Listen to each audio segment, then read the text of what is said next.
The cell hummed with a low-frequency vibration. A sterile coldness hung in the air, faint but persistent. Harsh, metallic walls reflected the pale light coming from an unseen source above, casting a sterile glow over everything. The walls, though smooth, had a peculiar sheen to them, almost organic, like the skin of some otherworldly creature. They curved upward toward a ceiling too high to see clearly, creating a space that felt both too expansive and yet suffocatingly enclosed at the same time. Every sound, every breath echoed slightly, the acoustics unnatural, engineered.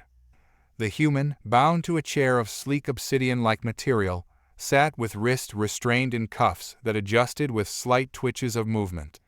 There was no struggling, the restraints didn't allow for it. He could feel the cold press of them against his skin, but beyond that, the chair itself seemed to emit a subtle warmth, as if to prevent frostbite from forming in this freezing room. It was designed for control and precision, engineered to keep the prisoner alive, but uncomfortable. It was impossible to gauge the passage of time here.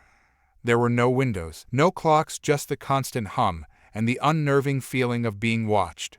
He wasn't sure how long it had been since they'd taken him. Days, weeks. The disorientation was deliberate. This alien species, whoever they were, had perfected their methods of control down to the smallest detail. His captors hadn't revealed themselves fully yet. Only shadows, brief glimpses of figures standing just beyond his field of vision.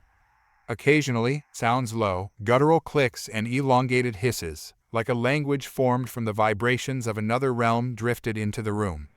The human could tell they were communicating, but the words meant nothing to him. Yet, the alien ship was vast, that much was clear.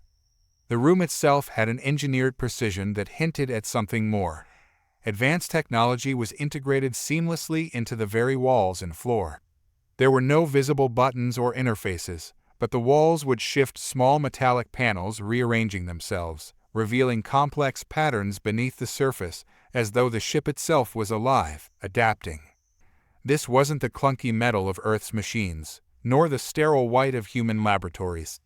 No, this felt more ancient, more evolved, as if the ship had existed for millennia, predating humanity by eons, silently journeying through the cosmos. Each surface, each pattern was laden with an eerie, subtle purpose.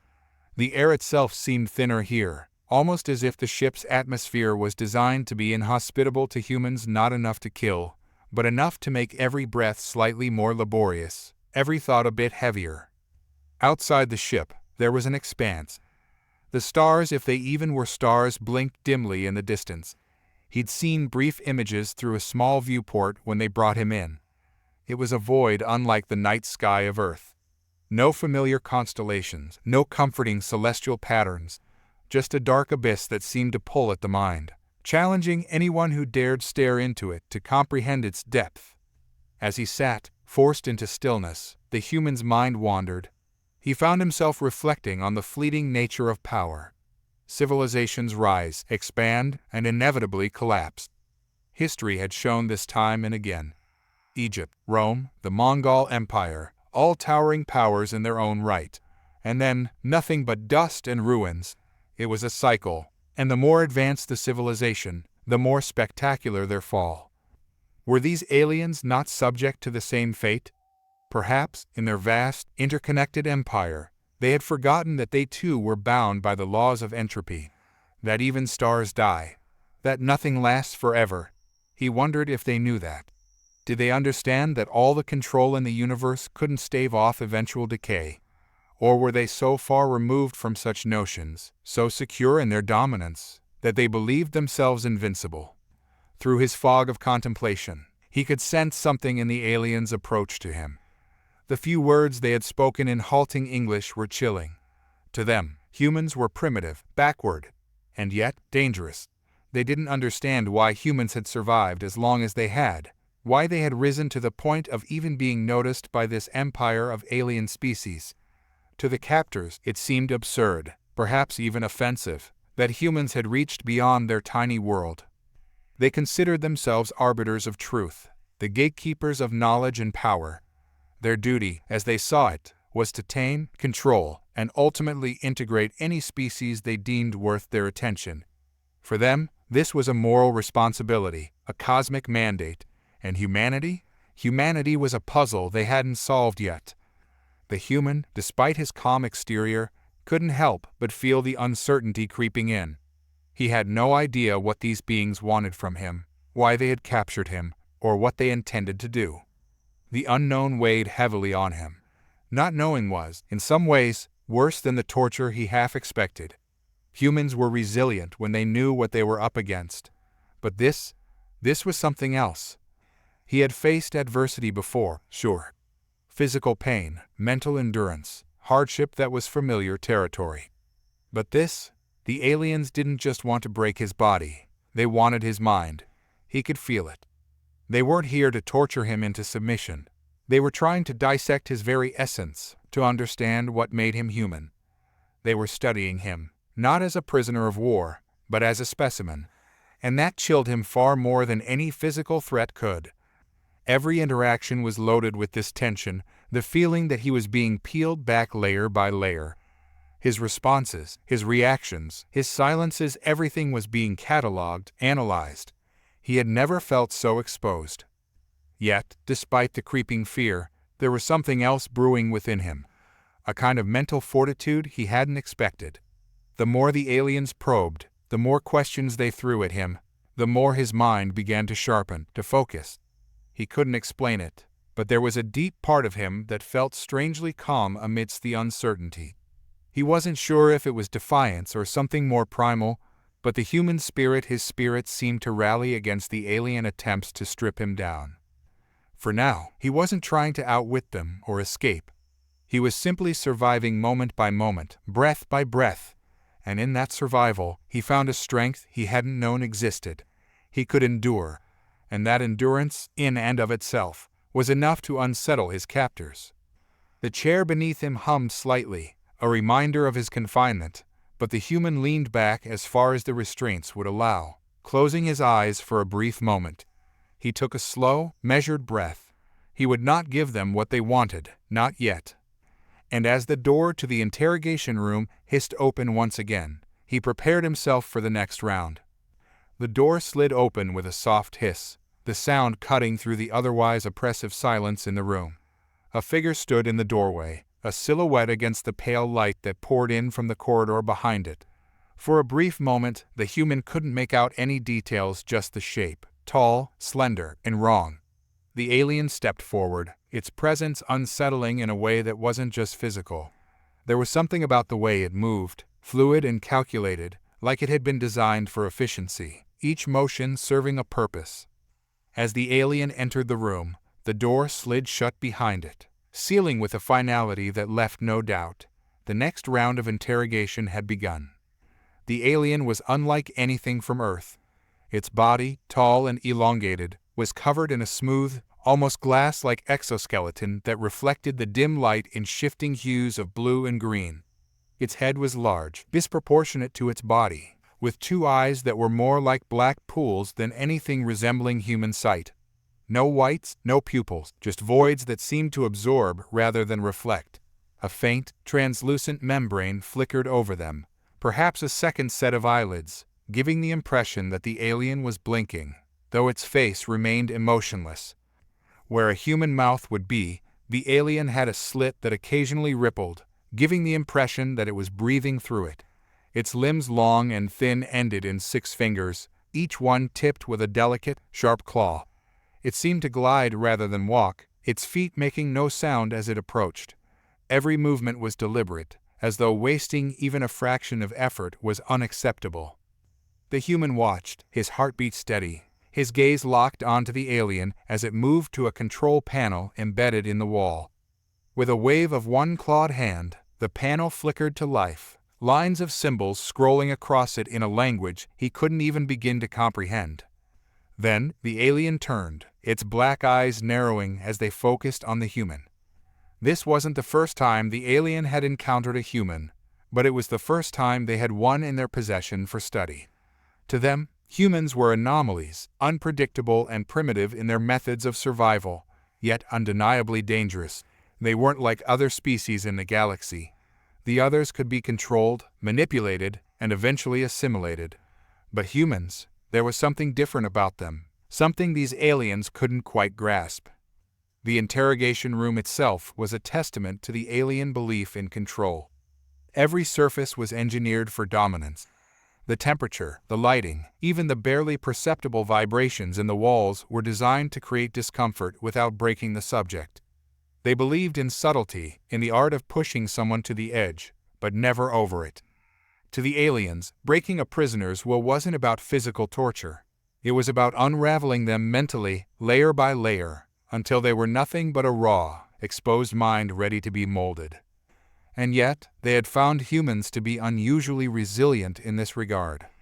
Other species would have cracked by now weeks of isolation, of psychological pressure, of subtle manipulation. But the human in front of them, he sat there, calm, as though waiting for something that had yet to come. The alien leaned in closer, its slit of a mouth opening slightly, emitting a low, guttural sound. After a moment, a translator device embedded in the room's walls activated, and the words came through, cold and detached. "State your designation," the alien demanded, its voice tinny through the translator. The human shifted slightly in his seat, his eyes meeting the alien's unblinking gaze. His body was stiff, the restraints still tight around his wrists and ankles, but he showed no outward signs of distress. He blinked once, letting the silence hang in the air for a moment before answering. "My name is irrelevant to you," he replied calmly, his voice steady. "You already know what you want to know." The alien tilted its head, the translucent membrane flickering over its eyes once again. It was the only indication that it had heard him. "Your species," the alien continued, ignoring the human's deflection, "is unpredictable, primitive. Your capacity for destruction far outweighs your intellectual development. Explain." The human gave a small, almost imperceptible shrug. "You see what you want to see. You look at us and see chaos, danger. But maybe you're not seeing the whole picture." There was a pause, a brief silence that stretched thin between them. The alien's eyes flickered as it processed the response. It was clear that the question wasn't just about information, it was a probe into human psychology. The alien was searching for something deeper, trying to uncover what made humans tick, what made them so different from the countless other species the alien race had encountered.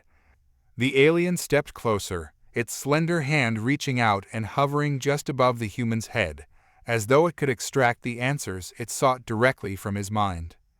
"You will answer," it said, the translator turning the guttural sounds into speech. "Or we will find the answers ourselves." The human leaned back slightly, as much as the restraints would allow. His gaze never wavered. "You can try." As the alien continued its probing questions, the human found his thoughts drifting, despite himself. Why had he been chosen? Out of all the people on Earth, all the soldiers, scientists, and leaders, why had they captured him? He wasn't extraordinary. He wasn't a general or a genius. He was just a man who had found himself in the wrong place at the wrong time. But maybe that was the point. Maybe fate or destiny, or whatever you wanted to call it, had led him here for a reason. The universe had a strange way of working sometimes. Civilizations rose and fell, stars died and were reborn. And yet, in the midst of all that chaos, individuals could still make a difference. A single life, a single moment could alter the course of history. Was that what was happening now? Was he meant to be here, in this room, facing these creatures, because some larger force was at play? Or was it all just random chance, the universe indifferent to the fates of those who lived within it? He didn't know. And maybe that was the most unsettling part, the not knowing. The alien, meanwhile, saw no such ambiguity. To them, the universe was a series of carefully calculated steps, each one leading to the next with precision. Chaos was a sign of weakness, a failure in the system. Their species had built an empire on the foundation of control over their environment, over other species, over themselves. They viewed themselves as the caretakers of the galaxy, the ones who brought order to the chaos, and any species that couldn't be controlled, couldn't be brought into that order, was a threat. Humans, with their unpredictability and resistance to subjugation, represented the ultimate threat to that order. The alien moved its hand slightly, and the restraints around the human's wrist tightened. Not enough to cause pain, but enough to remind him who was in control. "You are insignificant," the alien said, its voice dripping with cold certainty. "Your species is nothing more than a glitch in the system, a mistake that must be corrected." The human smiled, a slow, deliberate smile that didn't reach his eyes. "If that's what you think," he said quietly, "then you don't understand us at all." The alien paused, its black eyes narrowing slightly. For all its intelligence, for all the power and control it wielded, there was one thing the alien couldn't grasp: human psychology. It didn't understand what drove humans, what made them so resilient. To the alien, everything had a logical explanation, a reason. But humans defied that logic. They were driven by something deeper, something that couldn't be quantified or controlled. The alien didn't know it yet, but this was their greatest flaw. They believed they could understand humans through interrogation, through probing questions and calculated pressure. But what they couldn't understand was that humans weren't just animals to be studied. They were survivors, shaped by a world of chaos, of adversity, of constant change. And that made them dangerous in ways the alien couldn't even begin to comprehend. As the interrogation continued, the human's calm responses only served to frustrate the alien further. Each question was met with quiet defiance, with a sense of control that the alien hadn't anticipated. It was as though the human wasn't the prisoner at all, but rather the one in control of the situation. The alien, despite all its power, was the one being played. The tension in the room thickened. The alien interrogator stood still, its black eyes locked onto the human, its hands poised over the controls that governed the room. But for all its dominance, for all its technological superiority, there was something it couldn't shake, an unease that gnawed at the edges of its mind. The human sat there, seemingly calm, seemingly insignificant. But the alien could feel it now. This was no ordinary prisoner. This was something else entirely, and in the cold, sterile light of the interrogation room, the first seeds of doubt began to form. The alien retreated slightly, its form flickering in the dim light as it considered its next move. And for the first time, it wondered if it had underestimated the human. As the door hissed shut behind the alien, the human exhaled softly, almost imperceptibly, his muscles finally relaxing against the restraints. He had expected another round of physical strain, but the alien had left him to contemplate his fate, no doubt calculating its next strategy. The sterile atmosphere of the interrogation room remained suffocating, a constant reminder that escape was impossible. The white walls were too smooth, too polished, devoid of any imperfections or weaknesses. It mirrored the alien's vision of control, absolute and unyielding. But control, the human knew, was an illusion. He shifted slightly in his chair, testing the restraints once again. They were too tight for comfort, but not tight enough to cause serious pain yet. Pain wasn't their goal here, though. These aliens believed in domination through understanding, in breaking minds rather than bodies. The human had seen it before, the way conquerors deluded themselves into thinking they could rule others by knowing them better than they knew themselves. It rarely ended well for the conqueror. And this species, whatever they were, seemed particularly convinced of their superiority. Their methods were meticulous, every question designed to pull at a different thread in the fabric of human thought. They had studied humanity, dissected it from a distance, but they hadn't really lived it. That was their blind spot. He thought back to the questions. Each one had been a probe, searching for something specific. The interrogator hadn't been looking for factual answers. They were looking for insight into human nature, something deeper. But there was something cold in their approach, as though the answers were just a means to an end, not something to be truly understood. The alien had asked why humans were so destructive. That much was clear. They saw humans as a threat, something wild that couldn't be tamed or assimilated like other species, and that was why they feared them. The human had been chosen not because of who he was, but because of what he represented.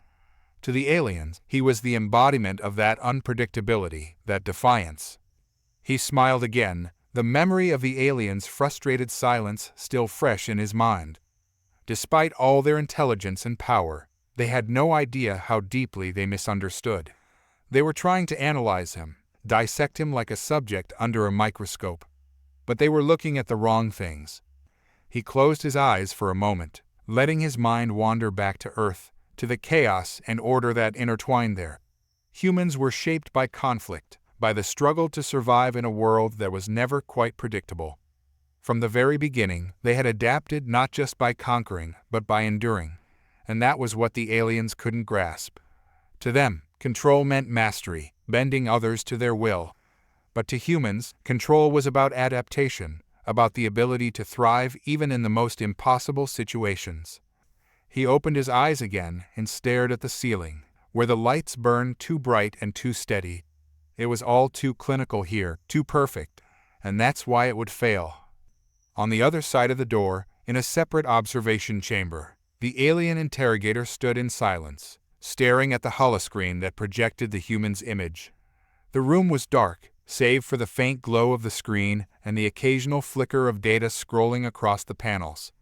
The alien's second pair of eyelids slid shut, then opened again, an automatic response it had developed over time, a way to refresh its vision when staring too long at a subject. It processed the human's reactions, the patterns in his speech, the way his body moved even when restrained. But no matter how much data it compiled, something felt wrong. The human hadn't behaved as expected. Other species, many of which were more advanced than humans, would have broken by now. Fear, submission, even aggression, they were all predictable responses. But this human remained calm. That calmness was unnerving. It defied the alien's understanding of how lesser species were supposed to behave under pressure. It turned away from the holoscreen and approached a control console, tapping a series of symbols with its clawed fingers. The information it had gathered on the human species filled the screen, an endless stream of data points about their physiology, their culture, their history of violence and conflict. The alien scanned through it again, searching for the missing piece, the answer that would explain why the human remained so unyielding. Their race was chaotic, aggressive, prone to self-destruction. And yet, in that chaos, there was something the alien hadn't accounted for. Humans had a way of finding strength in their disarray.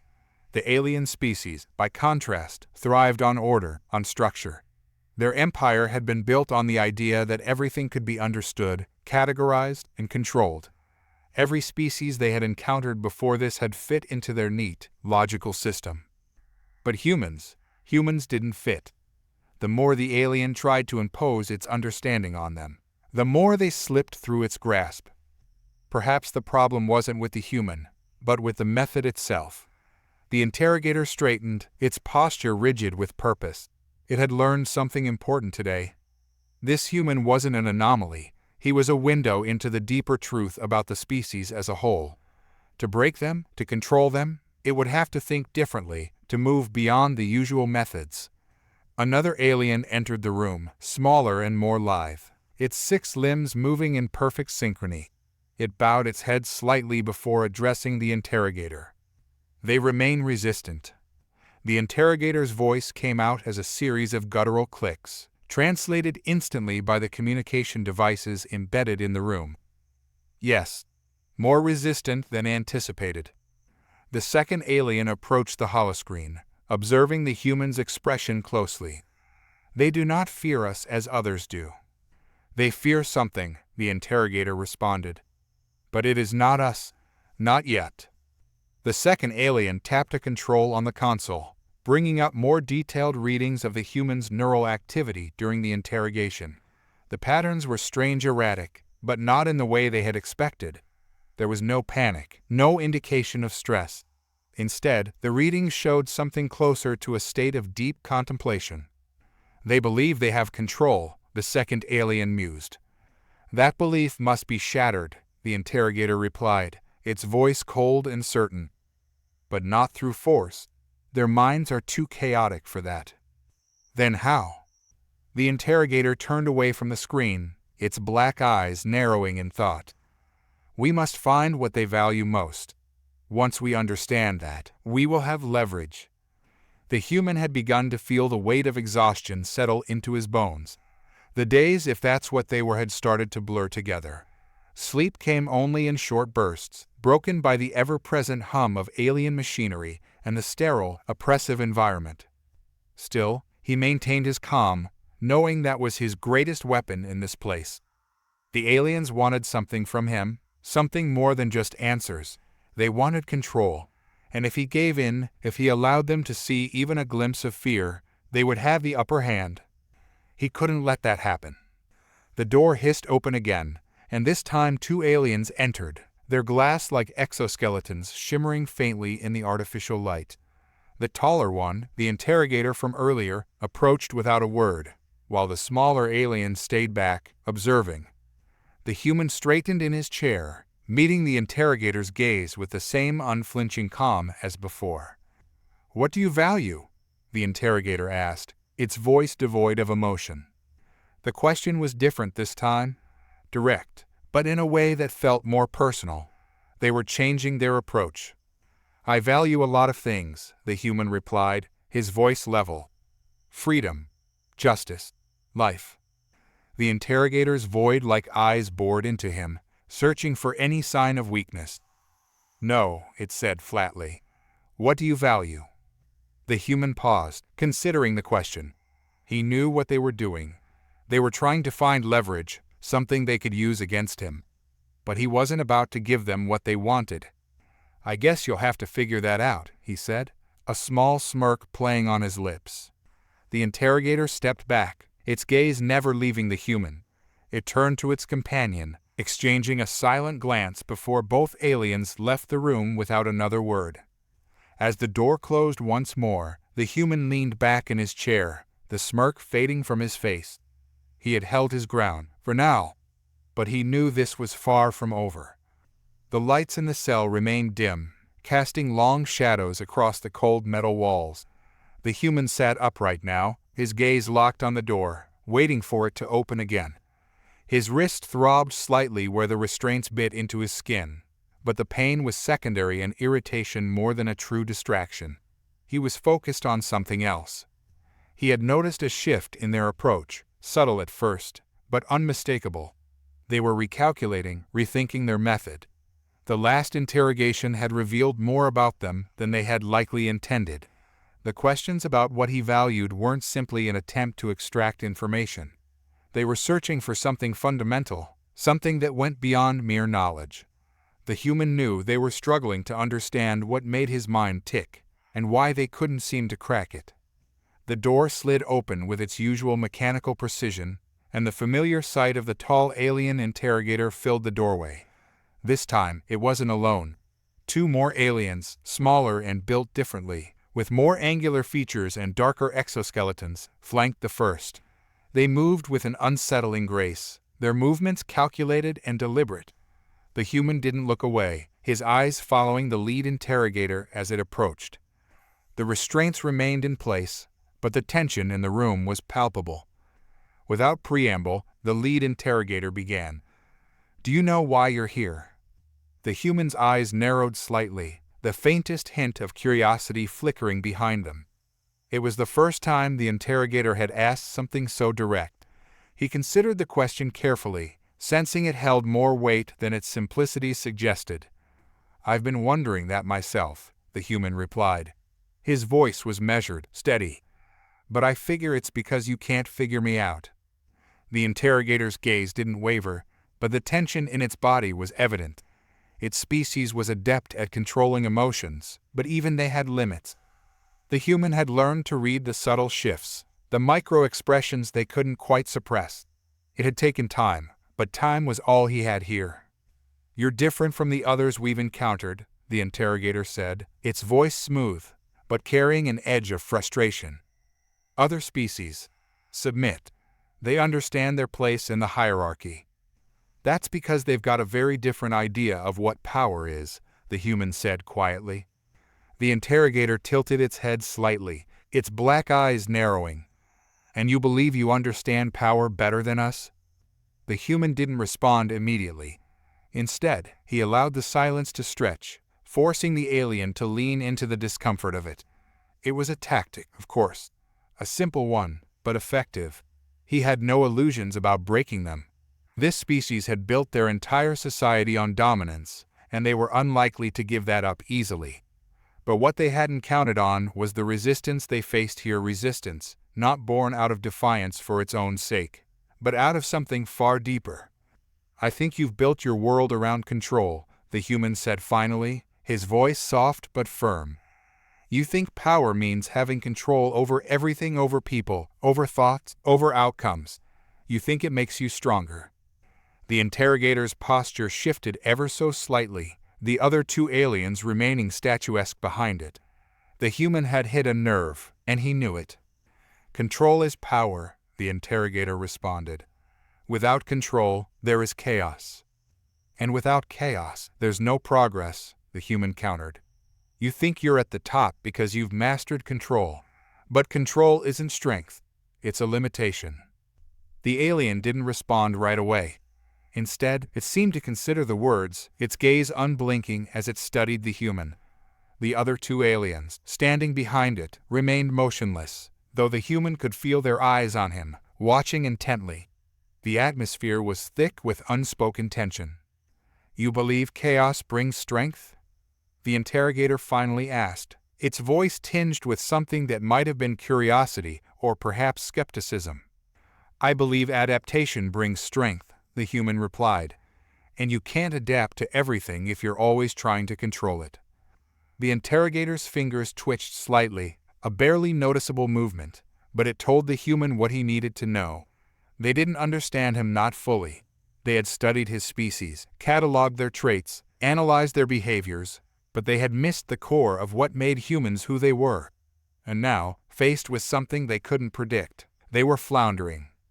The smaller alien stepped forward then, its sharp features catching the dim light. Its voice, when it spoke, was softer, but there was an underlying sharpness to it. "You misunderstand," it said. "Our society thrives because we control. Chaos is not an option. It leads to disorder, to collapse. We have seen it with other species. Those that fail to control their environments fall." The human shook his head slowly, his gaze unflinching. "You've seen those who couldn't handle chaos fall. That's not the same thing." There was a pause, and the smaller alien exchanged a glance with the lead interrogator. The human knew they were calculating their next move, deciding whether to continue this line of questioning or shift tactics again. He could sense their frustration growing. He wasn't giving them what they wanted, and they didn't know how to proceed. "You speak as though your kind is immune to failure," the lead interrogator said, its voice carrying an edge now. "Yet your history is filled with conflict, destruction, and collapse. Humanity has nearly destroyed itself more than once. And every time, we rebuild," the human said simply. "That's the difference. You build your power on control, but we build ours on resilience. When things go wrong, when the chaos hits, we adapt. We survive. That's why you can't break me. You're trying to control something that doesn't need control to be strong." The room fell silent again, the weight of the human's words hanging in the air. The aliens, for all their intelligence and superiority, were beginning to realize that they had underestimated their captive. He wasn't just another specimen to be studied, another problem to be solved. He was a challenge to their very understanding of power, and it unsettled them. The lead interrogator stepped back slightly, its gaze shifting from the human to the control panel on the wall. Its fingers danced across the surface, and a series of holographic displays appeared, showing the human's neural patterns, heart rate, and other biological readings. The alien studied the data for a moment, its expression inscrutable. "We have methods of control you cannot imagine," it said finally, its voice low. "Physical, mental. There are ways to break you."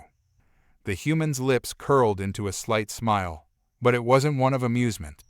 It was the smile of someone who had seen the cards laid out and knew that the game wasn't going to end the way the other player expected. "You can try," he said, his voice calm. "But that's not power, that's fear." The alien's gaze snapped back to the human, its eyes narrowing once again. For a brief moment, the tension in the room was almost unbearable, the air thick with the unspoken challenge between them. But the human didn't waver. He had seen this before, in 100 different forms across his lifetime. Empires, regimes, even individuals, they all believed that power was about control. They all believed that if they could bend others to their will, they would be invincible. But in the end, they always fell. Not because they lacked strength, but because they couldn't see beyond their own need for domination. "You'll never understand," the human said quietly, his gaze steady. "Not as long as you think power comes from fear." The lead interrogator stared at him for a long moment, its eyes dark and unreadable. Then, without a word, it turned and left the room, the door hissing shut behind it. The two smaller aliens followed, their movements as precise and controlled as ever. For a few moments, the human sat in silence, his mind turning over the conversation. They were at a crossroads now, he could feel it. The aliens had reached the limits of their current strategy, and now they would have to decide whether to escalate or rethink their approach entirely. Either way, the human knew the real battle was just beginning. This was not about breaking him. It was about what they would do when they realized they couldn't. The silence in the cell felt different now. It wasn't just the absence of sound, it was the quiet of a mind left alone, unshaken by the attempts to break it. The human leaned back slightly in the chair, the metal beneath him cold and unforgiving, but he had grown accustomed to the discomfort. His muscles ached, but he didn't move. Physical pain was the least of his concerns. He had endured worse. His thoughts drifted inward, away from the sterile walls and the calculated movements of the interrogators. They wanted control, but what they failed to grasp was that control didn't start with the body, it began with the mind, and his mind was far from broken. The first memory came unbidden, soft like a whisper, but as vivid as if it were unfolding before his eyes. He was standing on a ridge, the wind howling through the trees, the sharp scent of pine needles filling his lungs. The air was cold, biting at his skin, but he welcomed it. The sky above was a deep, bruised purple, streaked with clouds that promised rain. Below him, the valley stretched out endlessly, dotted with the small lights of distant homes, far from the chaos of the cities. The weight of the world felt distant here, almost bearable. His father stood beside him, silent as always. They hadn't spoken much during these trips. Words weren't necessary.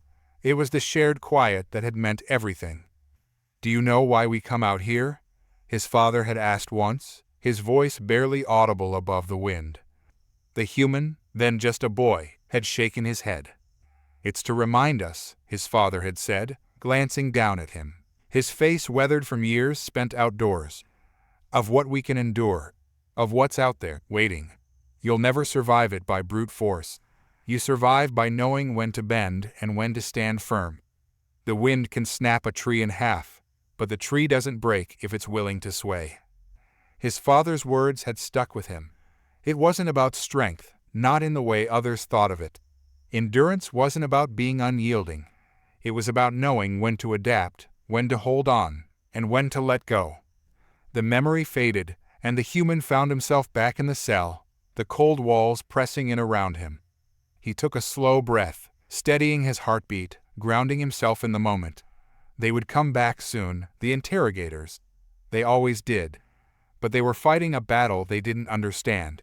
They wanted to overpower him, to crush his will, but they were missing the point. Strength wasn't what they thought it was. He closed his eyes, letting the stillness wash over him again, allowing his thoughts to wander. Another memory surfaced, this one from later, when he was older, standing in the middle of a city that felt as though it was falling apart. The air had been thick with the smell of smoke and metal, the streets littered with debris. It had been a time of unrest, of people turning on each other, desperate for something, anything that made sense in the chaos. He remembered walking through the crowd, keeping his head down, feeling the tension around him like a taut wire ready to snap. In those days, survival wasn't guaranteed. It wasn't about having the most power or the loudest voice. It was about keeping your head clear, about knowing how to move in the shadows, unnoticed. The people who thrived were the ones who understood that strength wasn't always about standing tall, it was about knowing when to blend in. He had learned the lesson well. "Keep your wits about you," an old friend had once said during those days of unrest. "The moment you lose your head, you lose everything." That, too, had stayed with him. Control of the mind was everything. The world outside could burn, But as long as you kept your head, as long as you didn't let fear or anger consume you, you could survive it. The door hissed open again, breaking the quiet, but this time the human didn't bother looking up. He remained seated, his eyes still closed, as if the intrusion was inconsequential. The interrogators would have to try harder than that. The lead alien entered, flanked by the smaller ones as usual. There was a moment of hesitation before the lead spoke. "You seem at peace." The human didn't respond at first. He let the silence linger, feeling the tension in the air rise with every passing second. "I've had worse days," he said finally, opening his eyes but keeping his gaze distant, as if the alien before him didn't matter. The lead interrogator stepped closer, the pale light casting sharp shadows across its angular features. "You resist not because you are strong, but because you are stubborn." "Maybe," the human replied, his voice calm, almost indifferent. "Or maybe it's because I know what real strength looks like." The alien didn't respond immediately. It tilted its head slightly, as if considering the statement. "And what does strength look like to you?" The human paused, his thoughts returning to those memories, to the moments that had shaped him. "Strength isn't what you think it is. It's not about force. It's about resilience." The interrogator's gaze narrowed, and the human could sense the frustration beneath the surface. They were used to breaking people down, to bending them to their will, but they didn't understand what they were dealing with here. They were trying to overpower something that couldn't be broken in the way they expected. The human leaned forward slightly, his eyes meeting the interrogator's with an intensity that hadn't been there before. "You can break bones, shatter walls, tear things apart, but the mind can endure. That's what you don't get. You're trying to control something that doesn't need control to be strong." The alien's lips tightened into a thin line, and the room seemed to grow colder, the air heavy with unspoken tension. "You speak as if you are invincible," the interrogator said softly, its voice a mix of curiosity and frustration. "No one's invincible," the human replied, his tone measured. "But the ones who survive aren't the strongest. They're the ones who know how to keep going, even when everything's falling apart." Another memory surfaced then, unbidden. This one was quieter, softer, but no less significant. It was a moment from years ago, when he had been sitting in a small room, holding the hand of someone he had loved deeply. The world outside had been chaotic, but in that room, time had seemed to stand still. There had been pain, yes, but there had also been something more, a quiet understanding that strength wasn't about avoiding suffering. It was about facing it, about finding a way through it, even when the odds seemed impossible. "I learned a long time ago," the human said quietly, almost to himself, "that strength isn't about avoiding the hard things, it's about enduring them." The interrogator's eyes darkened, and for the first time, the human saw something flicker behind them, something that looked almost like doubt. "You still believe you can resist us?" the alien asked, its voice low, but laced with frustration. The human smiled faintly, though it didn't reach his eyes. "I know I can." The silence that followed was heavy, the tension in the room thick enough to cut through. The interrogator stared at him for a long moment, its expression unreadable, before it turned and left, the door hissing shut behind it. The human sat back again, his breathing steady, his mind as clear as it had ever been.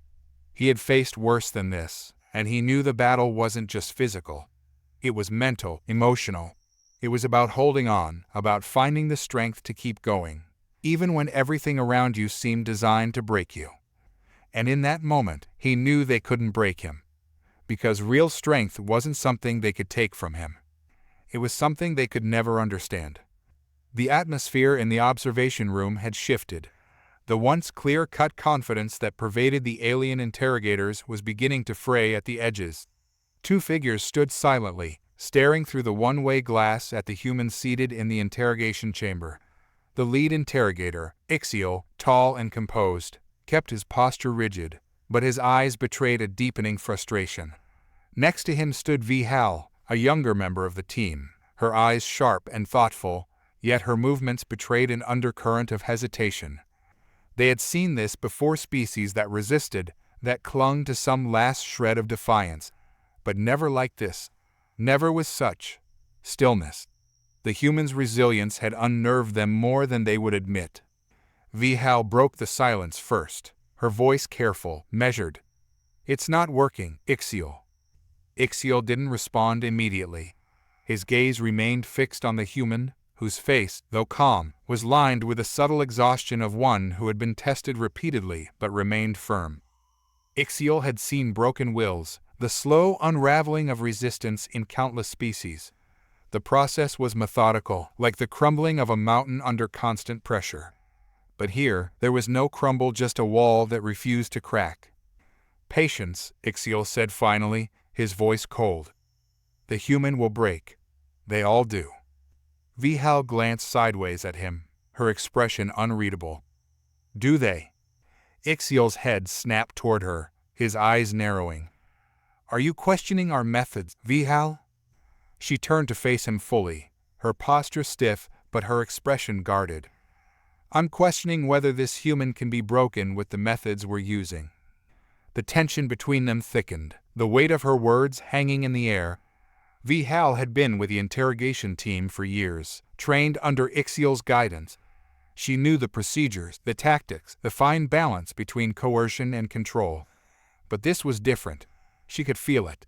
And what troubled her more was the subtle shift in her own perception, a gnawing sense of doubt she couldn't shake. Ixiel's voice dropped to a low, dangerous tone. "We've broken stronger creatures than this."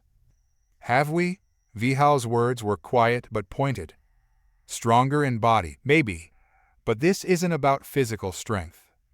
Her gaze flicked back to the human. His head was bowed slightly, but there was no defeat in his posture. If anything, the stillness seemed like a form of quiet defiance, as though he was conserving his energy, waiting for the next move. "The human's mind is not like others," Vihal continued. "We've tried fear, isolation, pain. None of it has touched him. We're using techniques designed to erode their sense of self. But with him, it's as if he's drawing strength from it." Ixiel's expression hardened, a flicker of anger crossing his face. "You think he's impervious to suffering?" "No," Vihal replied, her voice steady. "I think we're underestimating what drives him." For a long moment, Ixiel said nothing, his eyes locked on hers, searching for a sign of weakness. But Vihal held his gaze. She wasn't challenging him directly, but there was no mistaking the growing rift between them. "This is not a debate, Vihal," Ixiel finally said, his voice laced with irritation. "The human will break. It's only a matter of time." Vihal suppressed the urge to argue further. She had seen enough to know that challenging Ixiel openly would lead nowhere. His confidence in their methods bordered on arrogance, a trait common among their kind. But the seeds of doubt had already taken root in her mind. Turning away from the glass, Vihal moved to the control panel, pulling up the human's file once more.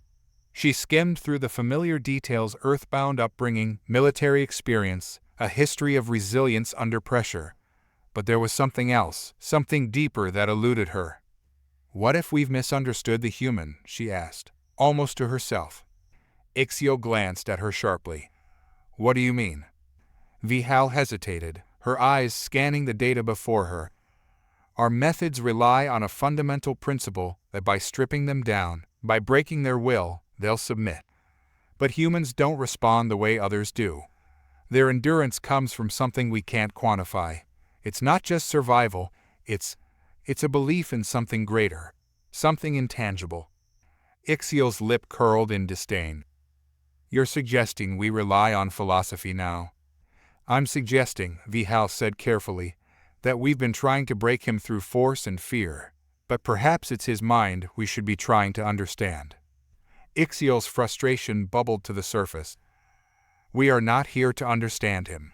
We are here to extract information, to control.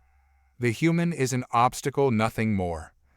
Vihal felt a ripple of unease at his words. There had always been a ruthlessness to Ixiel, but the way he spoke of the human, now cold, detached, seemed to strip away any sense of nuance, any recognition of the complexity of their task. But the complexity was there, lingering like a shadow in the room, and Vihal couldn't ignore it any longer. "Control isn't always achieved through brute force," she said quietly, her voice barely above a whisper. "Sometimes it's about understanding what drives your opponent." Ixiel turned on her sharply. "And what drives this human? What does he have that the others don't?" Vihal met his gaze, her voice steady. "Something we can't take from him. Something we can't destroy with pain or fear." For a moment, there was silence between them, the tension crackling like static in the air. Then, without another word, Ixiel turned and strode from the room, the door sliding shut behind him. Vihal watched him go, her thoughts racing. The cracks were there between them, and within the team itself. She could sense it, feel the weight of uncertainty growing with each failed interrogation. The human wasn't just resisting. He was defying something far more fundamental than their methods, and now doubt was seeping in. Her mind raced through the possibilities. Escalation had always been Ixiel's preferred path. If the mental tactics didn't work, he would move to something more brutal, more invasive. It was a path they had walked before with other species, but this human, Vihal wasn't convinced that violence would yield the results Ixiel hoped for. And the truth was, she wasn't sure she could stomach it. As she stood there, staring at the human through the glass, Vihal found herself wondering about him, about the depths of his mind, the strength that lay beneath his calm exterior. What had he faced on Earth that had forged such resilience? What pain had he already endured? What losses had shaped him into someone who could sit in that chair, hour after hour, without breaking? The thought unsettled her. There was something more at play here, something Ixiel refused to see. The human wasn't just resisting them, he was teaching them, in a way. Teaching them that power wasn't what they thought it was. It wasn't control, or fear, or dominance. It was something deeper, something that couldn't be taken by force. As the hours ticked by, Vihal's unease grew. She could sense the shift in the air, the inevitability of what was to come. Ixiel would escalate. He would push harder, become more ruthless, and she would have to make a choice. The alien hierarchy was clear. Disagreement was tolerated, but defiance, that was something else entirely. But Vihal couldn't shake the feeling that they were on the brink of something catastrophic. The human wasn't just enduring their methods, he was unraveling them. And if they continued down this path, she feared they might lose more than just control. They might lose themselves. The room was cold, silent. The hum of the alien technology reverberated faintly through the walls, but the human barely noticed. His eyes were closed, his breathing slow, steady. The interrogation had ended for now, leaving only the lingering ache in his muscles and the quiet of isolation. Yet, as the minutes stretched on, the sterile alien world around him began to fade. In its place, memories of Earth, vivid and warm, filled his mind. He hadn't allowed himself to think of home much during the early days of his capture. Dwelling on it had seemed dangerous, a distraction he couldn't afford. But now, as the days wore on and the alien's efforts grew more desperate, he found himself drifting back to the life he had once known. Earth. The name alone brought with it a flood of sensations, the damp smell of rain-soaked soil, the feeling of sunlight warming his skin, the distant sound of laughter carried on the breeze. He could see it now, as clear as if he were standing there again. Flashback Earth. Years before the capture. The sky above the city was a brilliant shade of blue, not a cloud in sight. People moved through the streets, a steady flow of humanity, each person caught up in the rhythm of their daily lives. The hum of traffic, the murmur of conversations, the occasional burst of laughter, it all blended into a comforting cacophony. He remembered the day clearly. It had been one of those rare moments when he could breathe, when the weight of duty had been lifted for just a moment. He had walked through the bustling marketplace, taking in the sights and sounds of a world that felt so impossibly full of life. Children ran past him, their laughter infectious, their energy boundless. Vendors called out from their stalls, offering everything from freshly baked bread to the latest tech gadgets. The air smelled of spices and street food, the kind that always tasted better than anything you could make at home. He had always loved these moments, The small, quiet ones where the enormity of life seemed to shrink down to something manageable. Where the world felt intimate, alive, and infinitely complex. There was a sense of peace in those moments, a connection to something larger than himself. He had been walking with someone that day. Her face flashed in his memory, sharp and clear, the way her eyes crinkled when she smiled, the sound of her voice as she teased him about something inconsequential. They had known each other for years, their friendship growing over time into something deeper, though neither had ever said it out loud. Her presence had always been grounding, like a tether to the world when things threatened to spiral out of control. She had understood him in ways few others could, seen the weight he carried even when he tried to hide it. In the marketplace, they had walked side by side, their conversation light, easy. It was the kind of day that didn't feel important in the moment, but one that he would later hold on to with a fierce kind of nostalgia, a reminder of the life he had before all of this. They had stopped at a small cafe, the kind tucked away in a corner where tourists rarely ventured.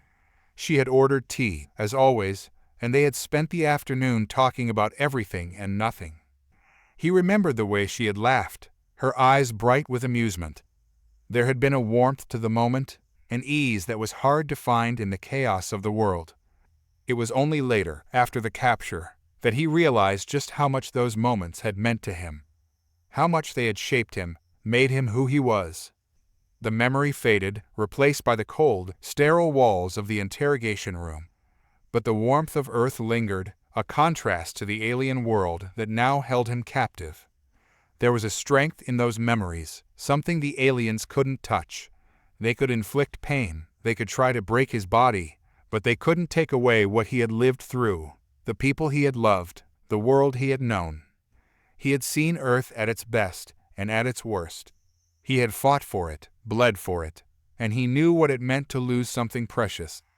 But he also knew what it meant to endure, to hold on to the things that mattered, even in the face of overwhelming odds. Flashback, Earth.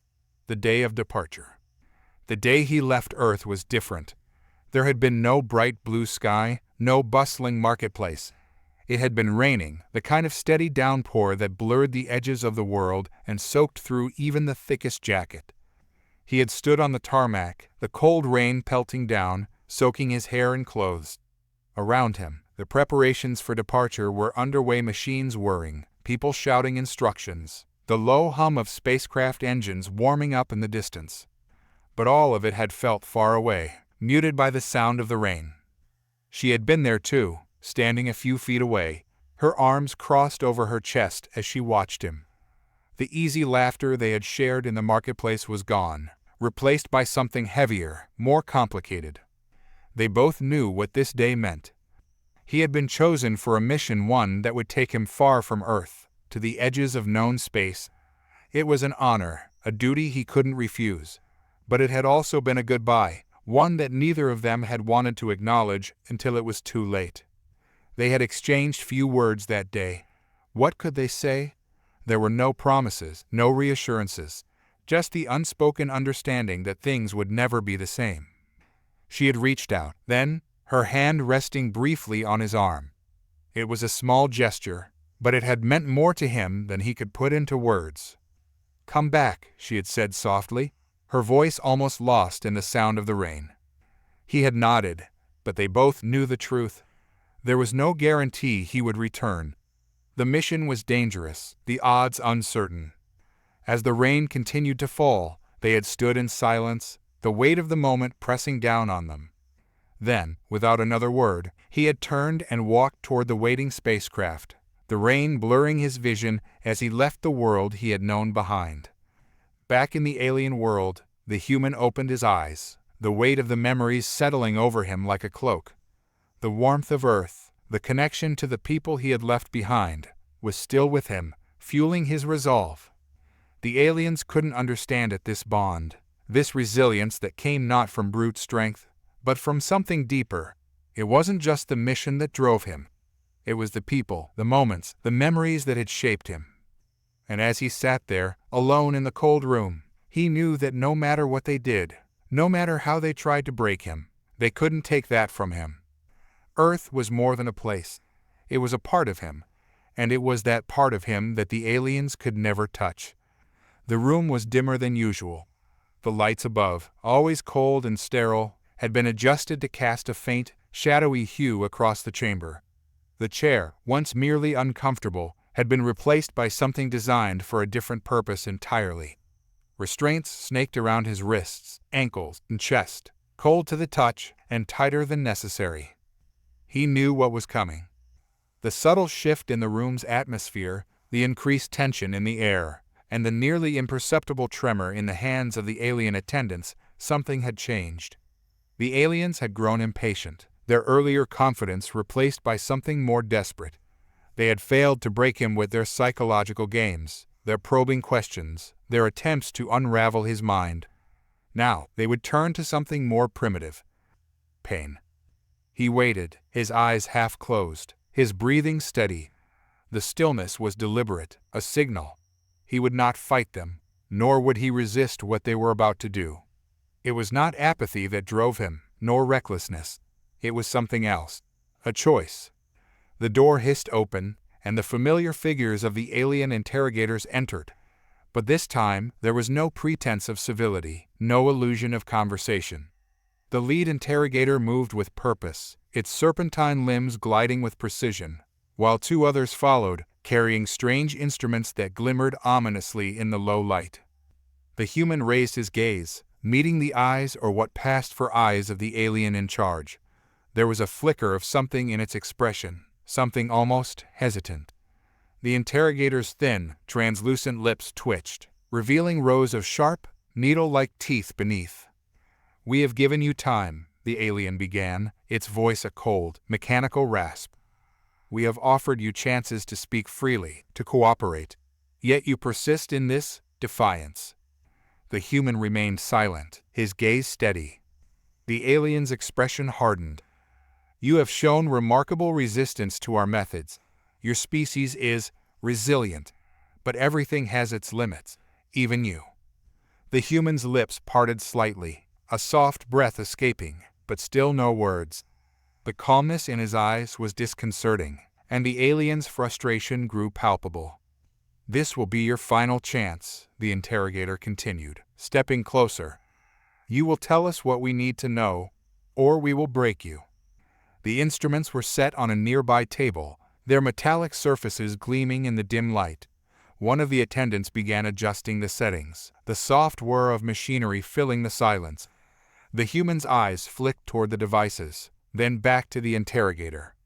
The alien leaned in, its voice dropping to a low, threatening tone. "Pain can shatter even the strongest minds. It can turn resolve to dust. You are not immune." A slow, measured exhale passed through the human's lips, and he closed his eyes for a moment, centering himself. Flashback? Earth. Years before. He had felt pain before. Real pain. Not the kind that came from a wound or an injury, but the kind that burrowed deep into the soul. The kind that reshaped you, molded you, burned away everything that wasn't essential. It had been during his training rigorous, unforgiving. The program had pushed him and the others to their limits, testing their bodies, their minds, their very sense of self. Every day had been a battle, not just with the challenges they faced, but with the voices in their heads telling them to quit, to stop, to give in. There had been moments when he had wanted to, when the pain had become so overwhelming, so all-consuming, that it felt as though it would never end. But those were the moments that defined him. Those were the moments when he had learned that pain was temporary, fleeting. It was the mind that endured, the will that refused to break, that defined who you were. Pain was not an enemy. It was a tool, a teacher. And in the end, it was a choice whether you allowed it to control you or whether you rose above it. The hum of the machinery grew louder, pulling him back to the present. He opened his eyes, his gaze falling on the alien interrogator, who watched him with cold, calculating eyes. "You have nothing to gain from this," the human finally spoke, his voice low, steady. "Pain won't get you what you want." The alien's lips curled into a sneer. "We'll see." The first jolt came without warning. A surge of electricity shot through his body, the restraints amplifying the current as it coursed through his nerves. His muscles tightened involuntarily, his teeth clenching as the shock pulsed through him. The pain was sharp, immediate, and overwhelming. But he didn't scream, he didn't make a sound. The alien watched, its eyes narrowing in fascination. The second jolt followed quickly, stronger this time. His vision blurred for a moment as the pain intensified, every nerve in his body screaming in protest. But still, he remained silent. The interrogator stepped closer, watching the human's face for any sign of weakness, any indication that the pain was breaking through. But there was nothing. Only the same calm, measured breathing, the same steady gaze. "Interesting," the alien murmured. "Your body reacts, but your mind remains untouched. How?" The human's lips twitched into the faintest hint of a smile.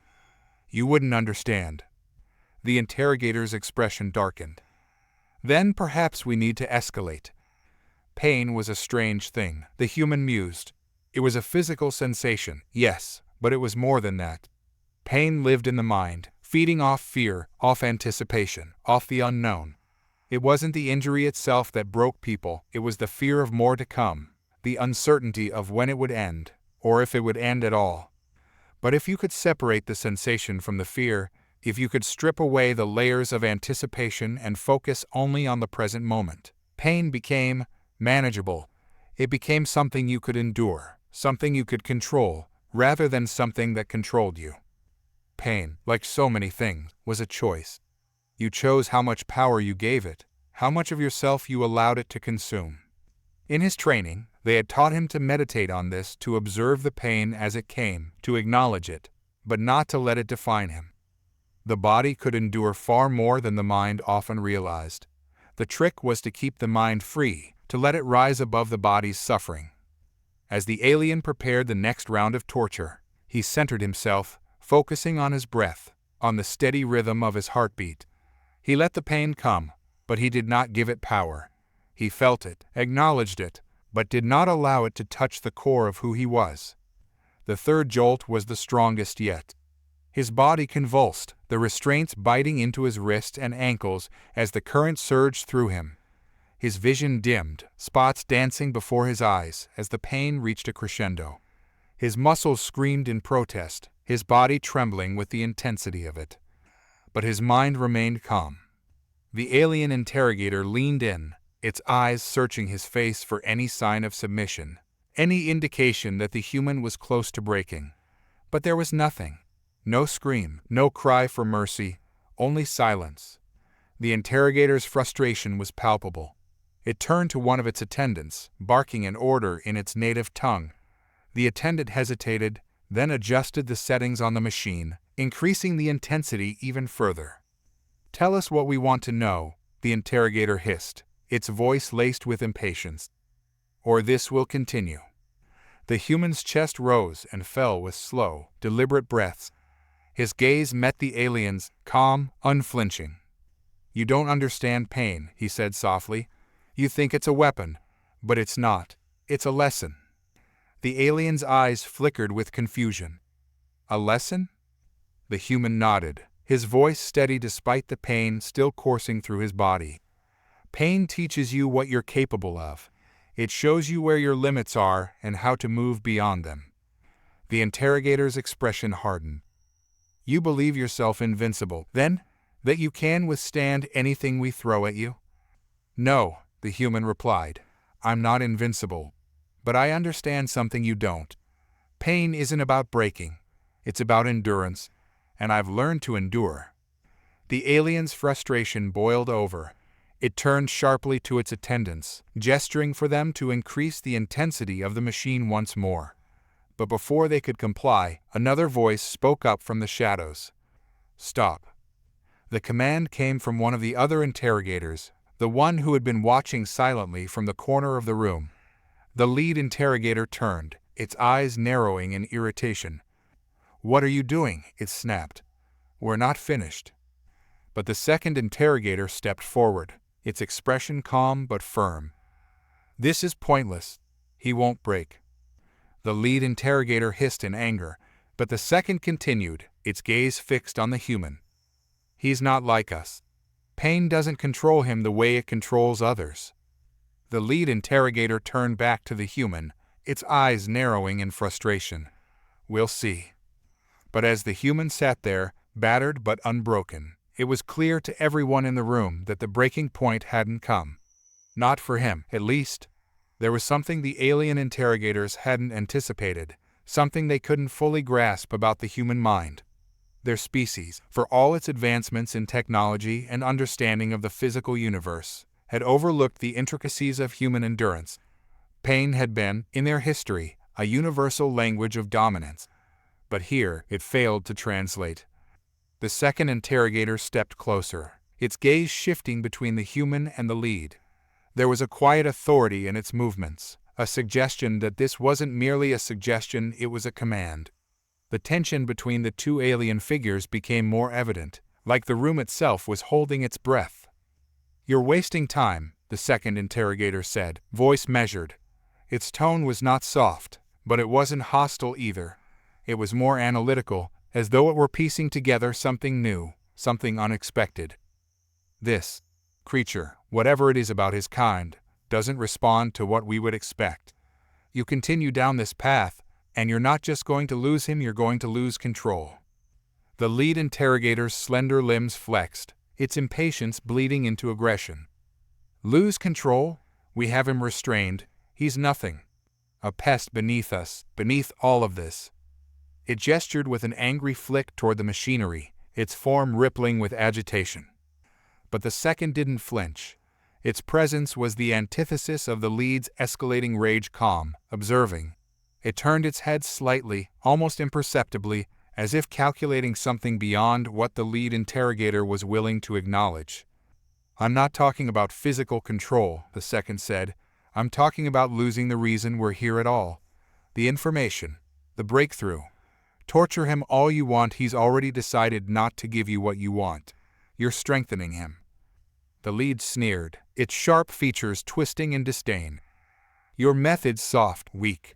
I've seen you fail before because of your obsession with overthinking."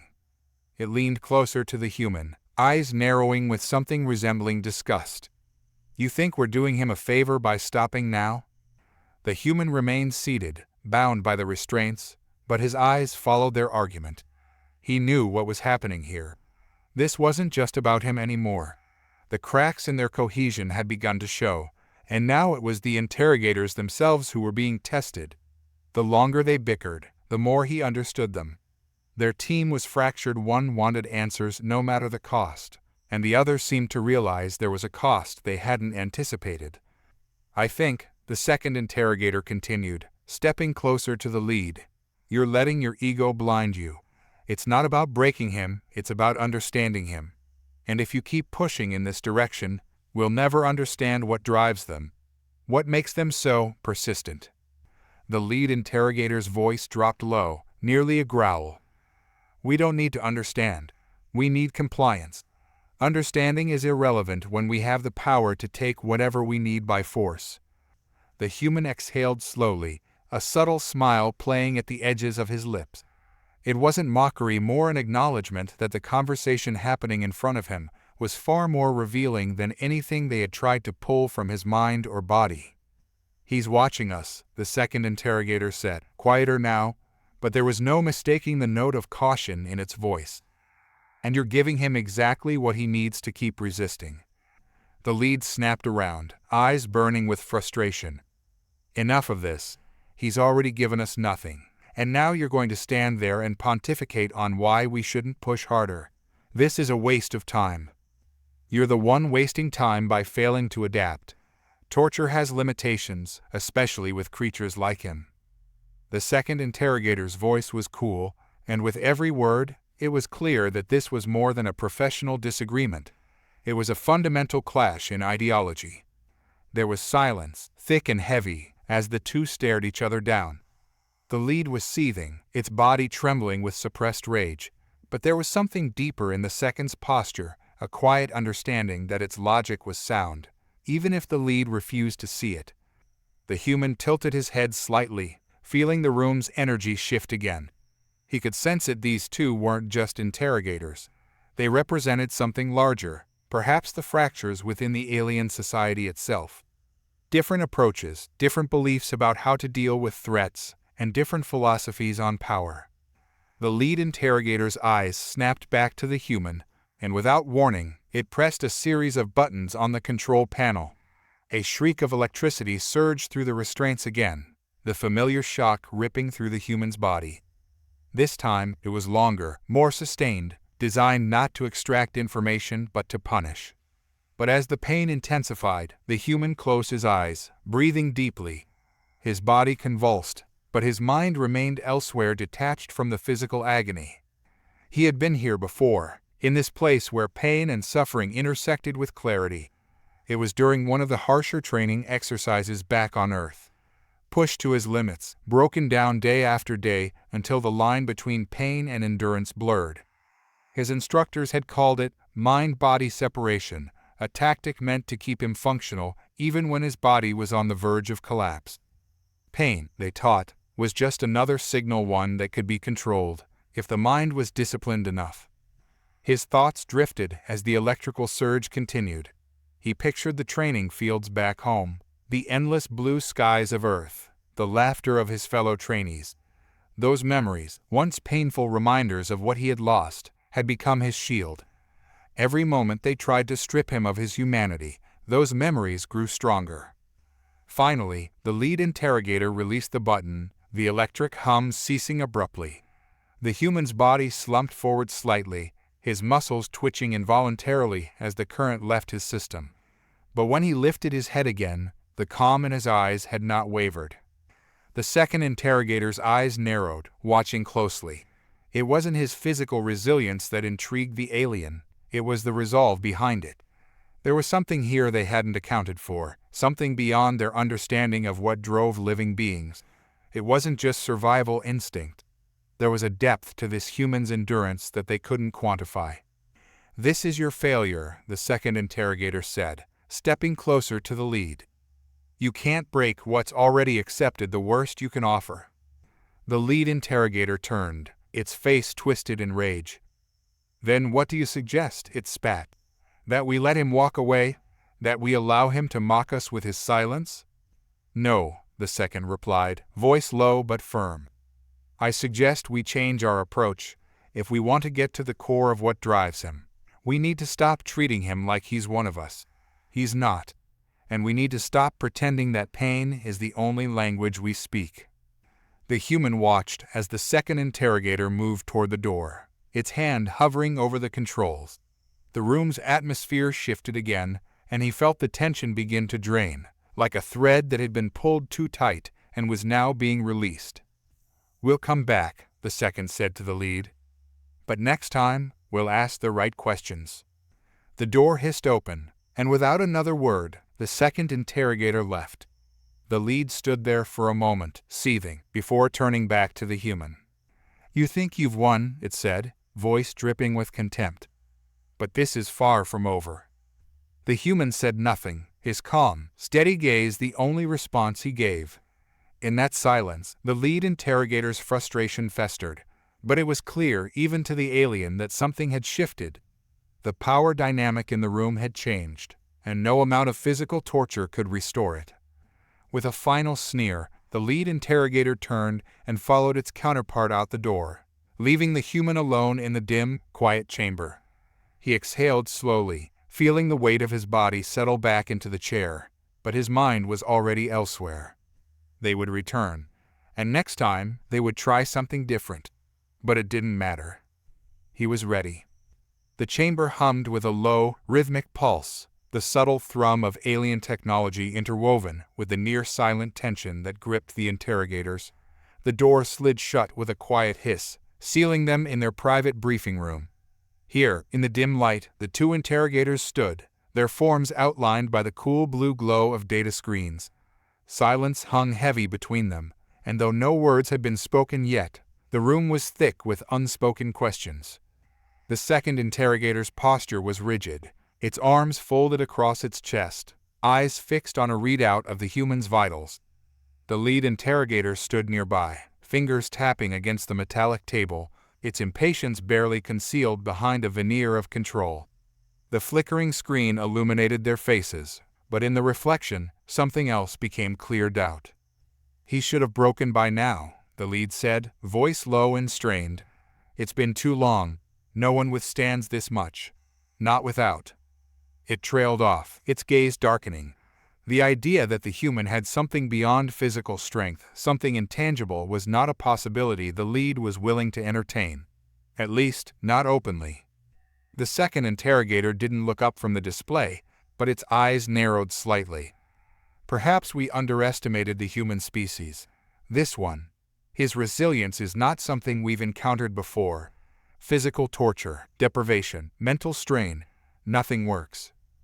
Which means we've pushed him far enough. He's close," the lead countered, more to reassure itself than to argue. "Everyone has a breaking point. We just need to find his." "But at what cost?" The second's voice was sharper now, cutting through the tension. "This isn't about the methods anymore. We're not simply extracting information, we're facing something we don't understand."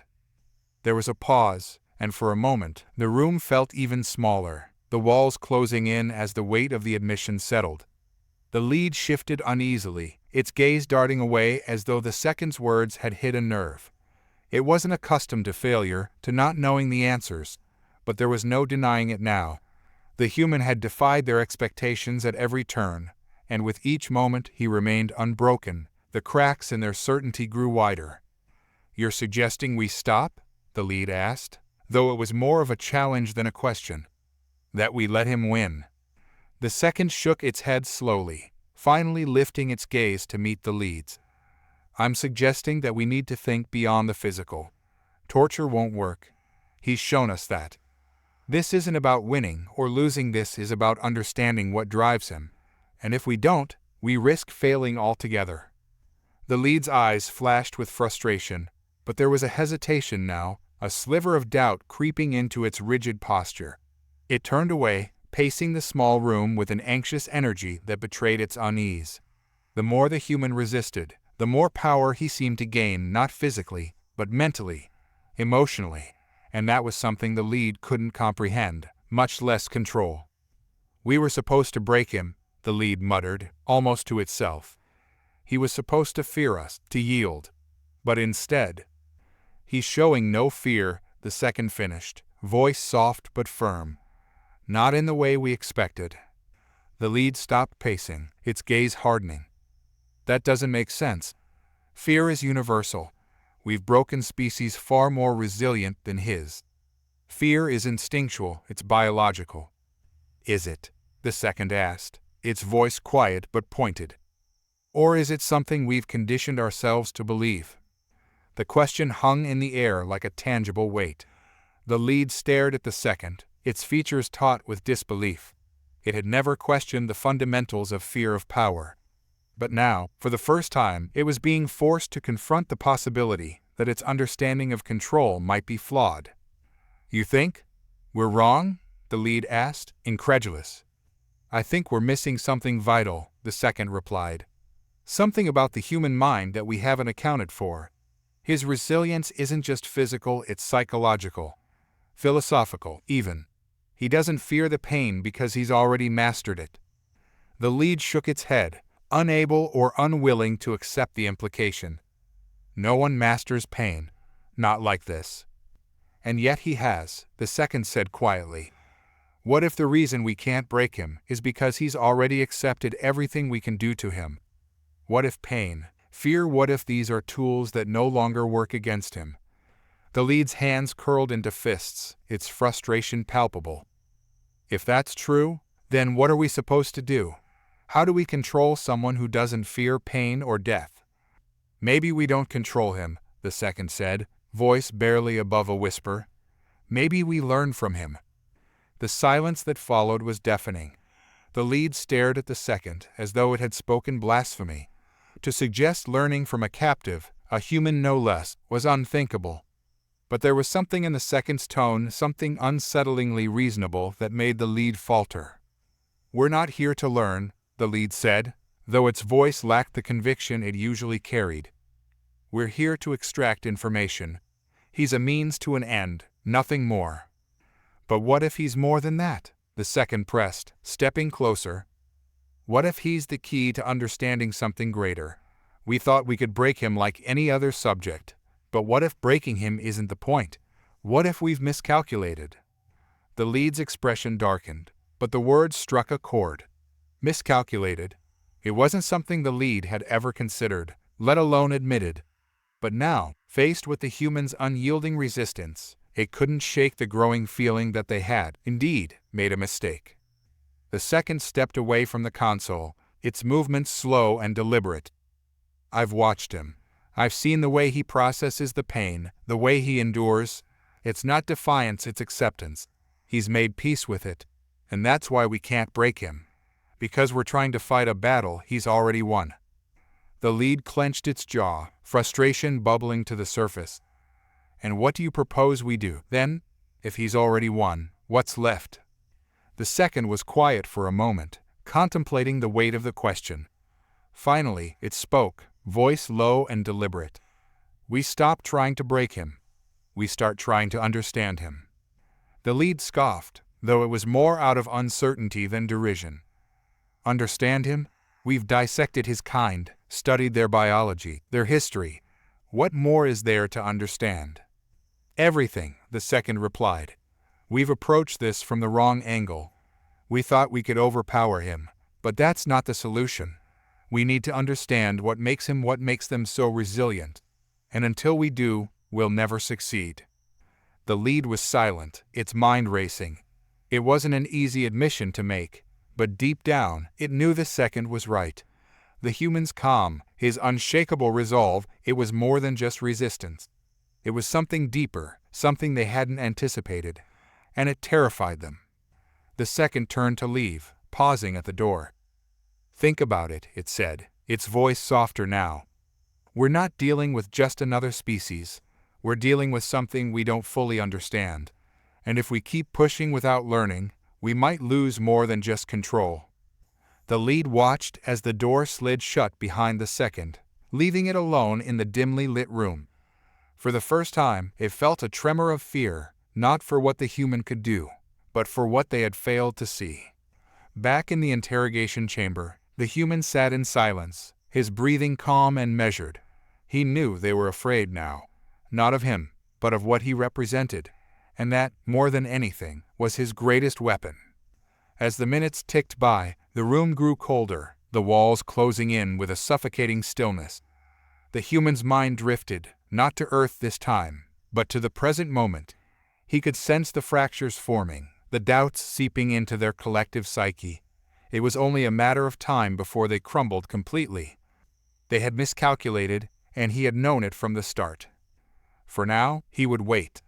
Let them wrestle with their fear, their uncertainty, because in the end, it wasn't about breaking him. It was about breaking them.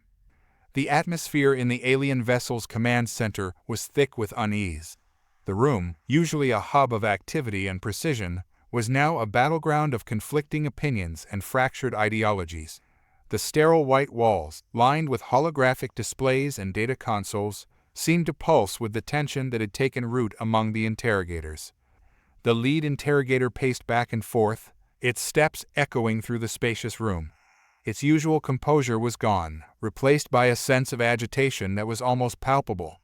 The two other key members of the interrogation team, the second interrogator and a third alien, stood on opposite sides of the room, their stances reflecting the widening rift between them.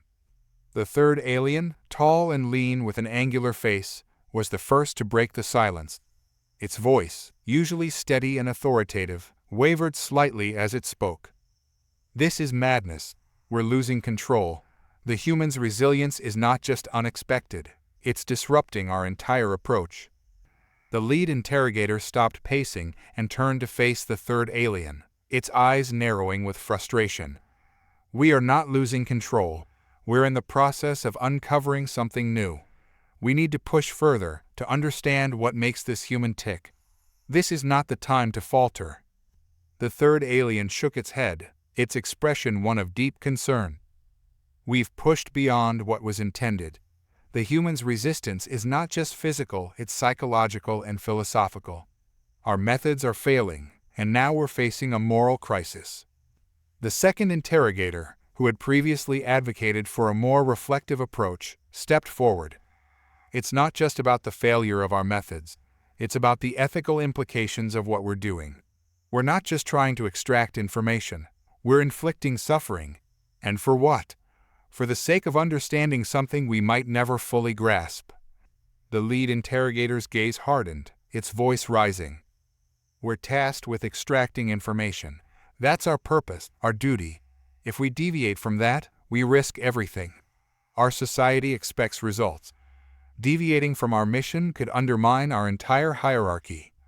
The third alien's eyes widened, and it took a step closer, its voice steadying as it spoke.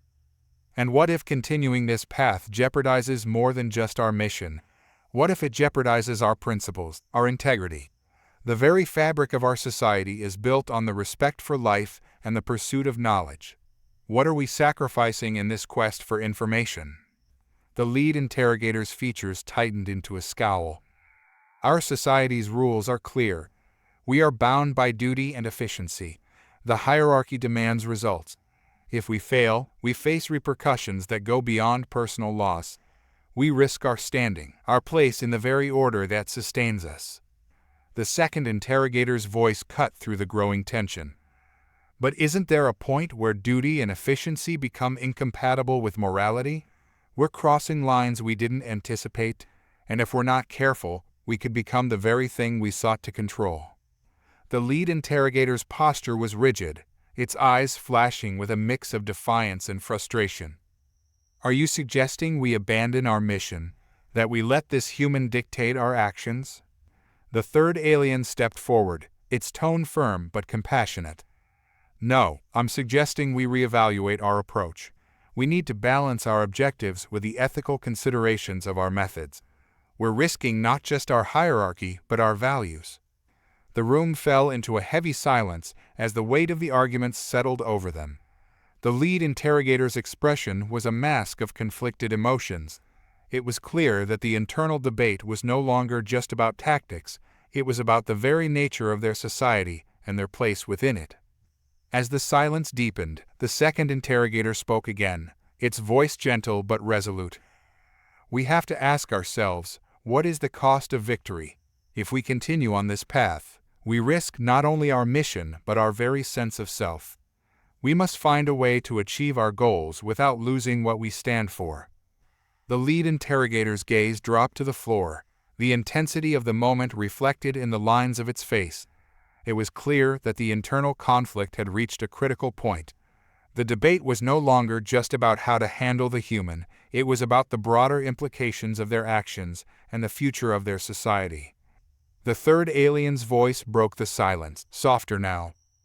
We must consider the repercussions of our actions. The hierarchy may demand results, but we cannot ignore the consequences of what we're doing. We need to find a way to reconcile our duty with our moral compass. The lead interrogator looked up, its eyes meeting those of the second interrogator. And what do you propose? The second interrogator took a deep breath, its gaze steady. We need to find a new approach, one that respects both our objectives and our principles. We should seek a way to engage with the human that doesn't rely on brute force or psychological manipulation. Perhaps there's a middle ground, a way to understand without causing further harm. The lead interrogator considered the proposal, its expression contemplative. And if this new approach fails, what then? The second interrogator met its gaze, unflinching. If it fails, we will have at least acted with integrity. We will have honored the values that define us, and that is worth more than any immediate result. The third alien nodded in agreement. We must strive to be more than just efficient. We must be just. The lead interrogator's features softened, a reluctant understanding dawning. The debate had shifted from tactical disagreements to a fundamental examination of values. It was clear that the outcome of this internal conflict would shape not only their approach to the human, but the future of their society. With a heavy sigh, the lead interrogator spoke, its voice tinged with a newfound resolve. Very well, We will reevaluate our methods. We will seek a new approach, one that balances our duty with our ethics. But we must act quickly. Time is not on our side. The second interrogator and the third alien nodded in agreement, a sense of cautious optimism filling the room. The internal conflict had reached a resolution, but the path ahead was still uncertain. The moral dilemmas and the ethical questions posed by the humans' resilience had opened a new chapter in their mission, a chapter that would require careful navigation and reflection. As the meeting concluded and the three aliens dispersed, the tension in the command center began to dissipate. The room, once charged with conflict and doubt, now seemed to hum with a tentative hope. The new approach would be a gamble, but it was a gamble that sought to reconcile duty with integrity. Back in the interrogation chamber, the humans sat in calm repose, sensing the shift in the air. The struggle between the interrogators had created an opportunity, a crack in their resolve that he could exploit. For now, he remained silent, waiting for the next development in this intricate dance of power and morality. The alien society's rules and hierarchy had been questioned, and the outcome of that internal conflict would have profound implications. As the human awaited the next phase of the interrogation, he knew that the true test was not just his endurance, but the very nature of the forces that sought to break him. The command center buzzed with subdued energy as the aliens' debate reached a tentative resolution. The decision to seek a new approach had been made, but the implications of this choice were far-reaching. The walls of the command center, once symbols of the aliens' unyielding control, now seemed to echo the uncertainty of their new path. In the wake of the meeting, the lead interrogator was alone, sitting at a central console, its fingers drumming idly on the surface. The holographic displays flickered with data details of the humans' interrogation, the analysis of their responses, and the vast network of their society. Each display seemed to reflect the weight of the decision made, a decision that would alter the trajectory of their mission. The second interrogator approached quietly, its expression still tinged with concern. It had become clear that the changes in the approach would not come easily, and that the repercussions of the internal conflict would extend beyond the interrogation room. The second interrogator had taken a more reflective stance, and now it sought to understand the broader impact of their choices. "Have you thought more about the new approach?" the second interrogator asked, its voice soft but carrying an undertone of urgency. The lead interrogator glanced up, its eyes betraying a mix of weariness and resolve. "Yes, we need to establish a method that respects both our goals and our principles. It's a delicate balance, and we need to ensure that we don't lose sight of either." The second interrogator nodded, its gaze shifting to the displays. "And what about the repercussions within our society? The hierarchy may not easily accept this change. There will be those who view it as a weakness or a deviation from our duty." The lead interrogator's gaze hardened, its voice firm. "We will face opposition. Change is never easy, especially when it challenges established norms. But we must be prepared to stand by our decision. If we fail to act with integrity, we risk losing more than just our mission. We risk losing the very essence of who we are." The third alien entered the room, its demeanor reflecting a cautious optimism. It had played a pivotal role in pushing for a new approach, and now sought to ensure that the transition would be executed smoothly. "What are the next steps? How do we implement this new approach without further alienating ourselves from the hierarchy?" The lead interrogator looked at the third alien, its expression thoughtful. "We need to approach the human with a different mindset. Instead of focusing solely on extraction, we should seek to understand. We'll engage in dialogue, offer a chance for cooperation, and see if we can achieve our objectives through mutual understanding." The third alien's eyes widened with a mix of curiosity and apprehension. "And if the human refuses to cooperate, what then?" The lead interrogator's gaze was steady, its voice resolute. "If the human refuses, we will need to evaluate our next steps. We cannot predict the outcome with certainty, but we must remain adaptable. Our new approach is not a guarantee of success, but it is a step towards aligning our actions with our values." The second interrogator stepped forward, its voice carrying a note of caution. We should also prepare for potential backlash. Our decision to change tactics may not be received well, and there could be consequences for those of us who advocated for this new approach. The lead interrogator nodded, acknowledging the validity of the concern. We will prepare for that. We need to be ready to defend our decision and articulate the reasoning behind it. It's crucial that we maintain our position with clarity and conviction. As the conversation concluded, the three aliens prepared to implement their new strategy. The lead interrogator and the second interrogator moved to the interrogation chamber, where the human awaited their next interaction. The atmosphere was charged with anticipation, and the weight of their decision hung heavily over them. Inside the interrogation chamber, the human remained seated, his posture relaxed, but his mind alert. The shift in the alien's approach was palpable, and he sensed that something fundamental had changed. The air felt different, less oppressive, more contemplative. He had endured the harsh methods of the past days, but now the very nature of his captor's strategy seemed to be in flux. The door to the chamber hissed open, and the lead interrogator, the second interrogator, and the third alien entered. Their expressions were a mix of determination and uncertainty. The lead interrogator spoke first, its voice carrying a tone of measured diplomacy. "We have reconsidered our approach," the lead interrogator began. "Our goal remains to gain understanding and insight, but we recognize that our previous methods were inadequate. We seek a new path, one that respects both our objectives and the principles of our society." The human's eyes narrowed slightly, his mind racing with the implications of this new development. He had anticipated many scenarios, but this was a shift he had not fully anticipated. He studied the aliens before him, their expressions betraying a complexity that went beyond mere interrogation. The second interrogator continued, its voice gentle yet firm. "We wish to engage in a dialogue with you. Our goal is to understand your perspective, to find common ground. This is not a shift in our mission, but a reevaluation of our methods." The human regarded them with a mixture of curiosity and caution. The aliens' change in tactics was both unexpected and intriguing.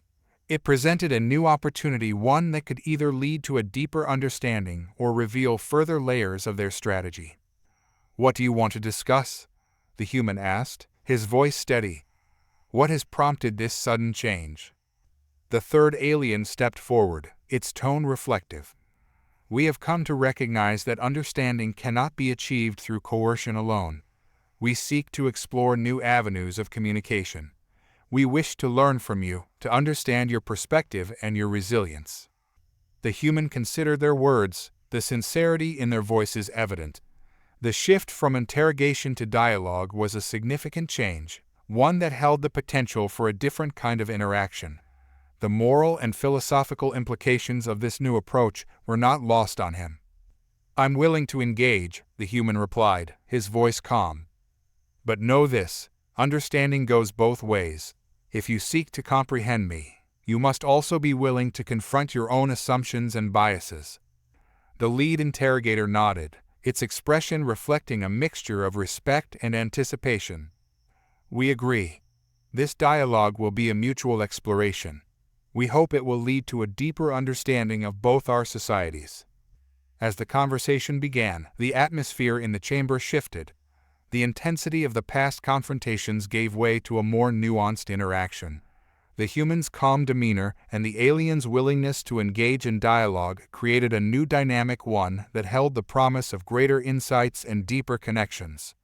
The internal conflict within the alien team had given rise to a new approach, one that sought to bridge the gap between captor and captive. The implications of this shift would resonate beyond the interrogation room, shaping the course of their mission and the future of their interactions. As the dialogue unfolded, the humans' thoughts turned to the broader implications of their situation. The nature of power, control, and understanding was being redefined, and the journey ahead promised to challenge not just the alien interrogators, but the very foundations of their society.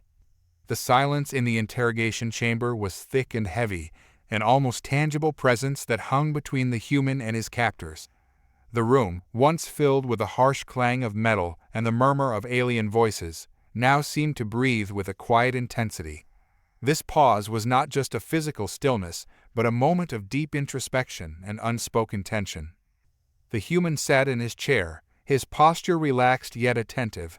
He had weathered the trials of physical and psychological duress with an unshakable calm. Now, as the interrogation took a different turn, he found himself alone with his thoughts, contemplating the profound themes that had emerged from his captivity. What is freedom? He wondered. It was a concept he had taken for granted before his capture, but now, in the midst of confinement, its meaning was under scrutiny. To him, freedom was not merely the absence of physical restraints, but a state of mind and inner liberation that could not be easily shackled. The human reflected on the paradox of his situation. While his body was imprisoned, his spirit remained unbound, a silent rebellion against his captor's attempts at control. His thoughts wandered to the concept of control itself. The aliens had sought to dominate him, to extract information and bend him to their will. But what had they truly achieved? The more they pushed, the more they had revealed their own insecurities and limitations. Control, he realized, was an illusion, a fragile construct that could be easily shattered by the unyielding nature of the human spirit. As the human mused on these thoughts, the aliens in the adjacent room were grappling with their own crisis. The shift in their approach had not only altered their strategy, but also caused a ripple effect throughout their ranks.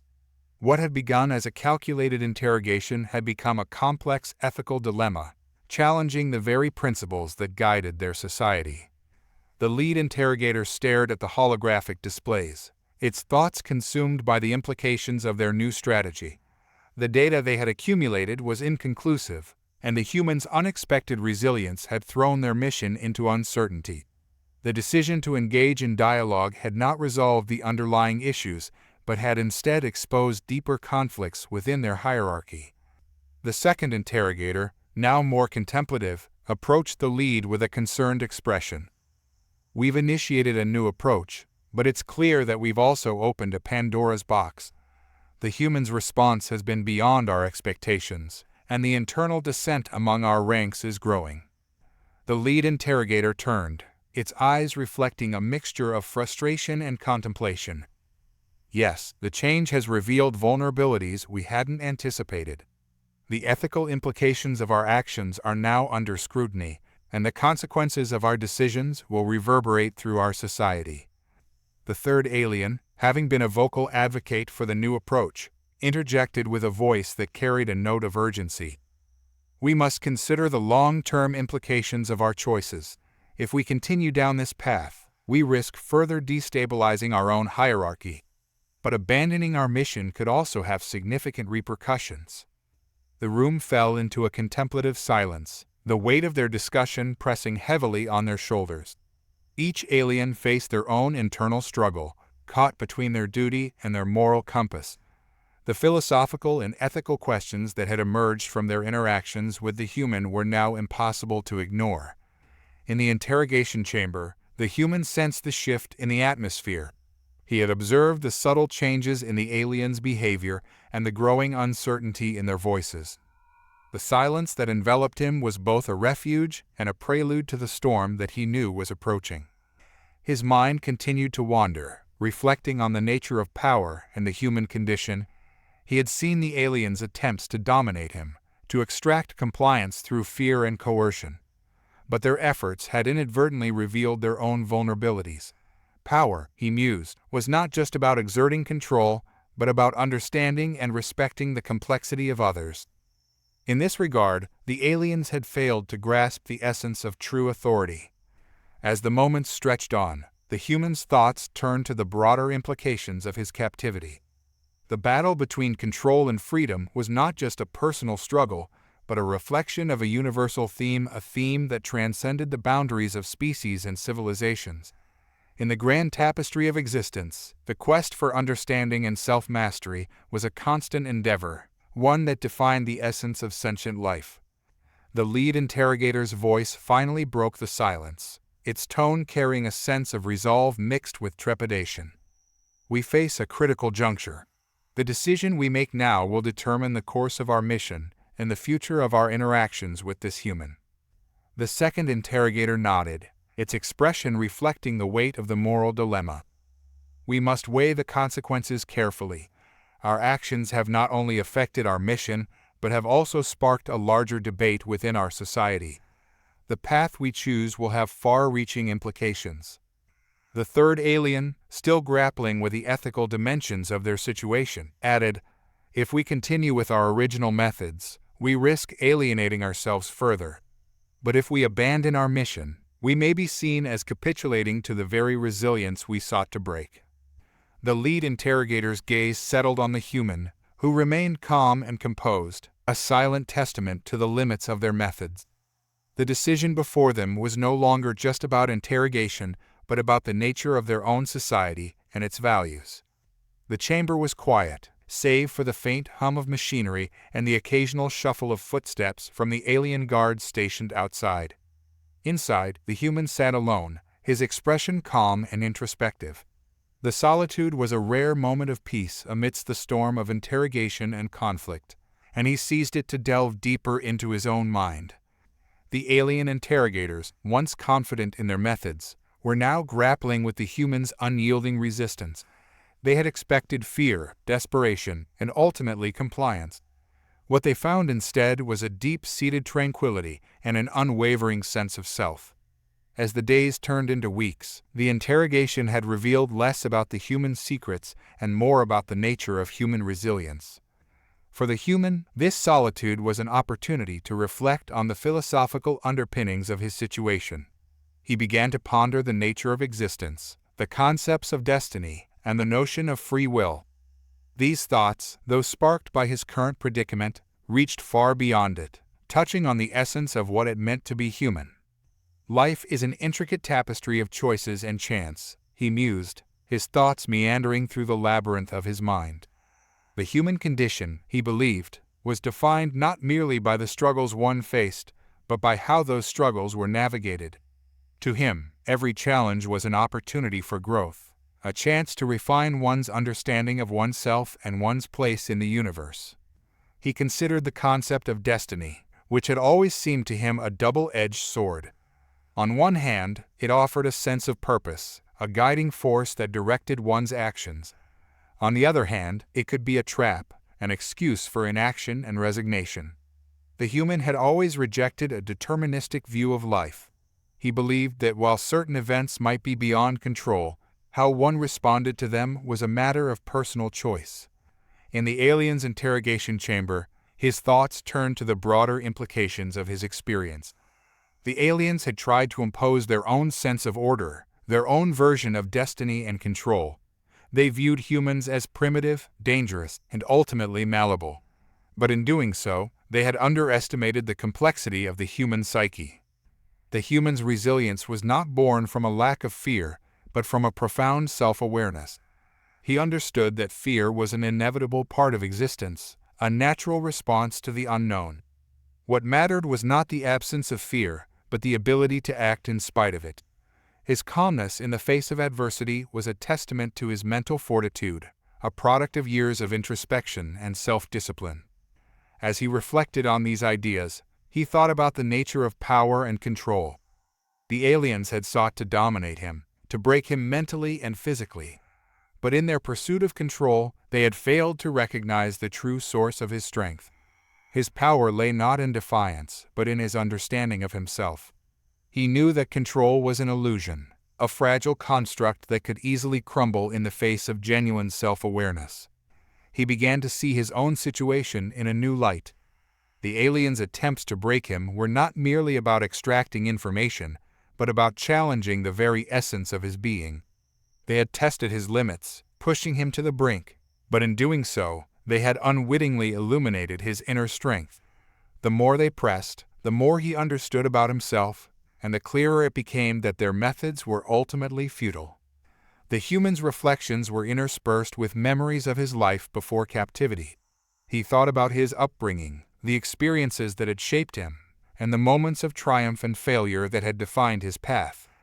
These memories were not just personal anecdotes, but integral parts of his identity. They had forged his character and shaped his beliefs, providing him with the tools to confront the challenges he faced. One memory stood out vividly, a time when he had faced a seemingly insurmountable obstacle and had been forced to dig deep within himself to overcome it. That experience had taught him the value of perseverance and self-reliance, lessons that had served him well in his current predicament. It was in these moments of introspection that he found solace and strength, drawing on the lessons of his past to navigate the trials of the present. As the human continued to ponder these ideas, the aliens outside the chamber were engaged in their own internal conflict. The divide among them had deepened, with some questioning the morality of their actions and others insisting on the need for more drastic measures. The humans' resistance had not only challenged their methods, but also forced them to confront their own beliefs and values. The lead interrogator, once a staunch advocate of their approach, was now grappling with doubts. The humans' calm demeanor and philosophical reflections had exposed the flaws in their assumptions. They had expected to break the human through fear and pain, but instead they had encountered a mind that was not easily swayed by external pressures. The second interrogator, who had initially been skeptical of the human's resilience, was now beginning to understand its source. The human's introspective nature and philosophical musings had revealed a depth of character that was both unexpected and unsettling. The realization that their methods might be ineffective had created a sense of urgency and frustration. The third alien, who had been more inclined to abandon the mission, saw the human's resistance as a symbol of something greater, a testament to the complexity and resilience of life itself. This perspective had added another layer to the moral and philosophical dilemmas faced by the alien team. In the quiet of the chamber, the human's thoughts continued to evolve. He considered the nature of self-mastery and its role in human existence. To him, self-mastery was not about imposing control, but about understanding and accepting one's own limitations. It was a continuous process of growth and adaptation, a journey that required introspection and self-awareness. The human's reflections were interspersed with moments of clarity and revelation. He saw his captivity not as a punishment, but as an opportunity for self-discovery. The trials he faced were not just external challenges, but internal ones, testing his ability to remain true to himself in the face of adversity. This perspective allowed him to navigate his situation with a sense of purpose and resolve. As the human continued to reflect on his circumstances, the quiet within the chamber became almost meditative. The stillness was punctuated only by the occasional whir of machinery and the distant murmur of voices from the alien corridors. This sense of isolation allowed him to delve deeper into his thoughts, exploring the nuances of his existence and the philosophical implications of his predicament. The human's introspection led him to contemplate the nature of control and autonomy. In his view, control was a double-edged sword, a concept often mistaken for true freedom. To him, genuine autonomy was not about exerting control over others, but about mastering oneself. It was about understanding one's own motivations, desires, and limitations, and navigating life's challenges with a clear sense of purpose. He pondered how the aliens' understanding of control differed fundamentally from his own. To the aliens, control was a tool of dominance, a means to impose their will on others. Their methods of interrogation were designed to break down resistance and assert their authority. In contrast, the human's approach to control was rooted in self-awareness and inner strength. He understood that true power lay not in subduing others, but in mastering oneself and remaining steadfast in the face of adversity. The human's reflections on freedom led him to consider the concept of destiny. He had always believed that destiny was not a predetermined path, but a series of choices and opportunities. Each moment of decision was a chance to shape one's future, to carve out a unique path amidst the chaos of existence. The aliens' attempts to impose their own version of destiny on him were an affront to this belief.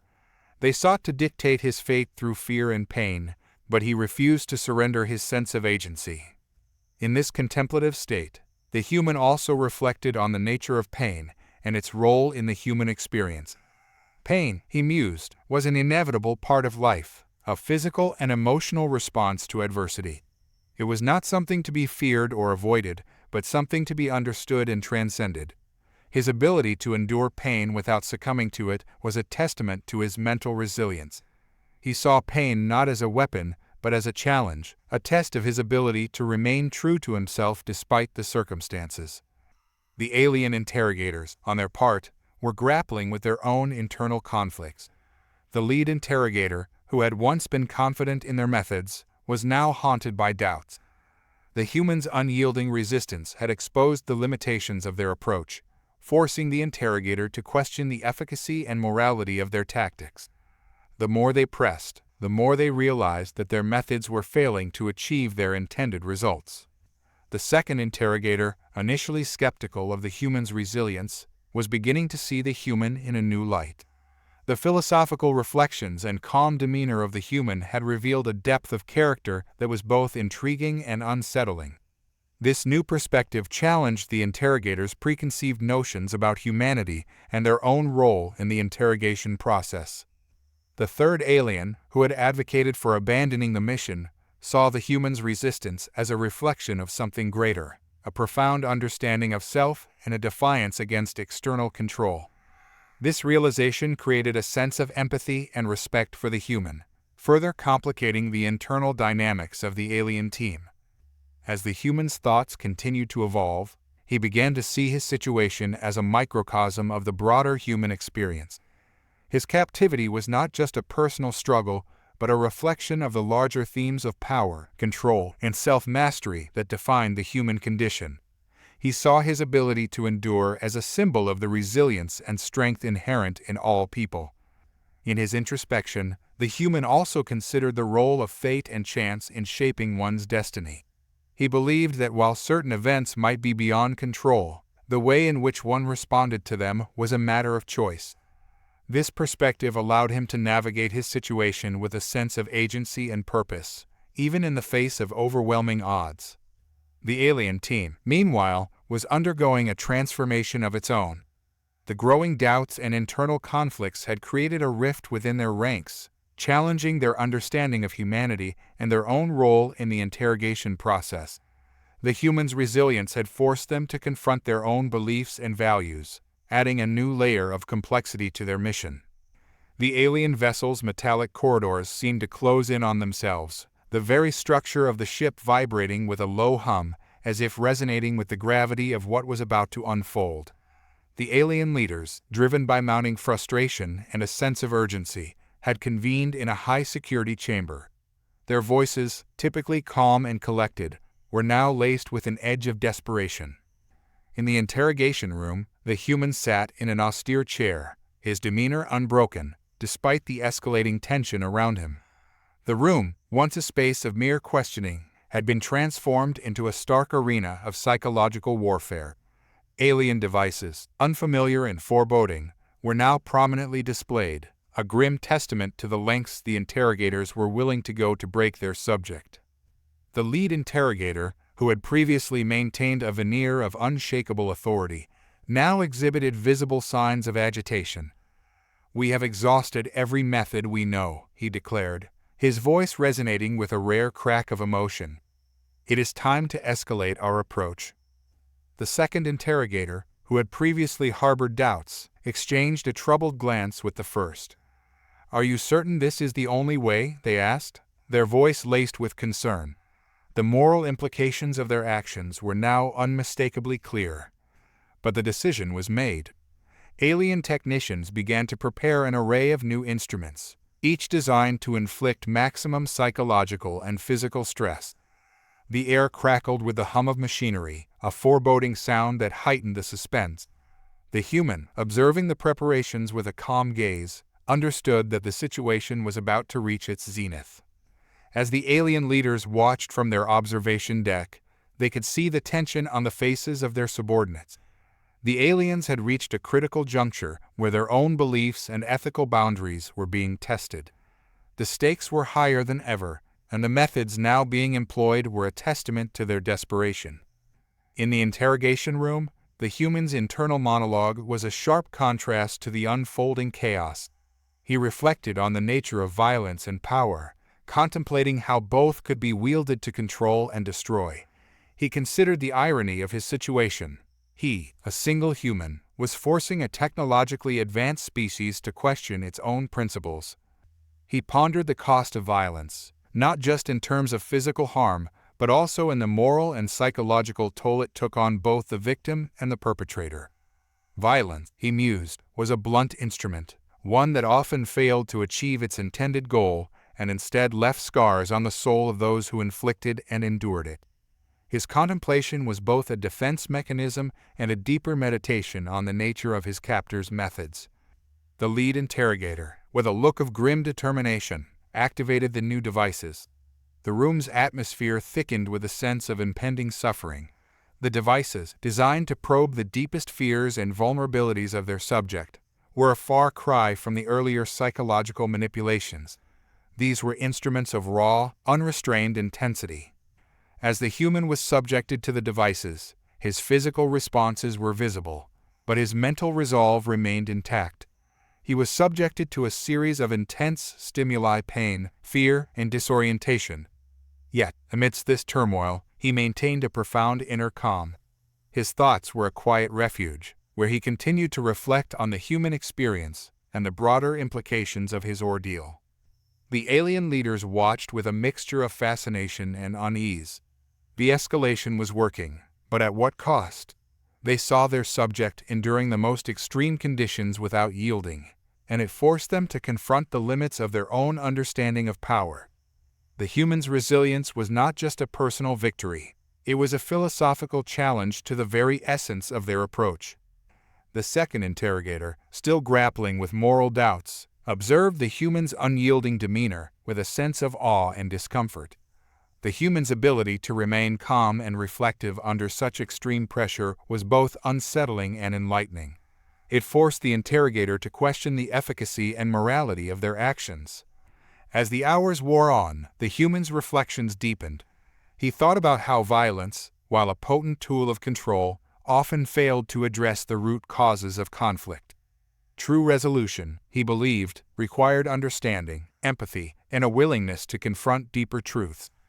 The alien methods, though designed to break him, had instead become a mirror reflecting their own limitations and moral ambiguities. In the observation chamber, the tension reached a breaking point.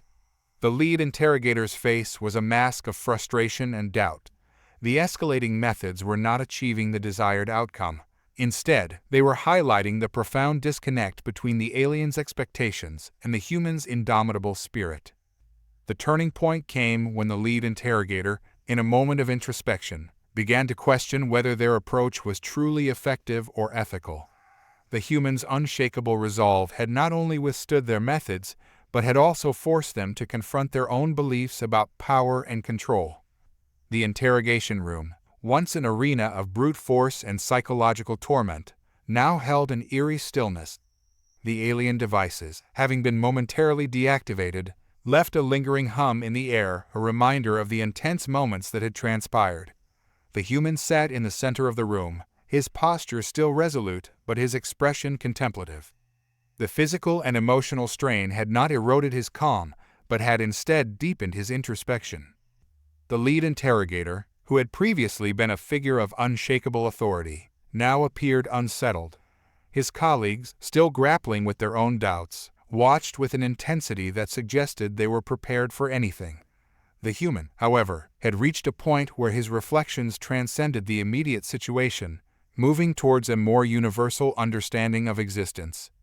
In the profound silence, the human began to speak, his voice calm yet resonant with a newfound clarity. "You have sought to break me through force, through pain, and through relentless questioning," he said.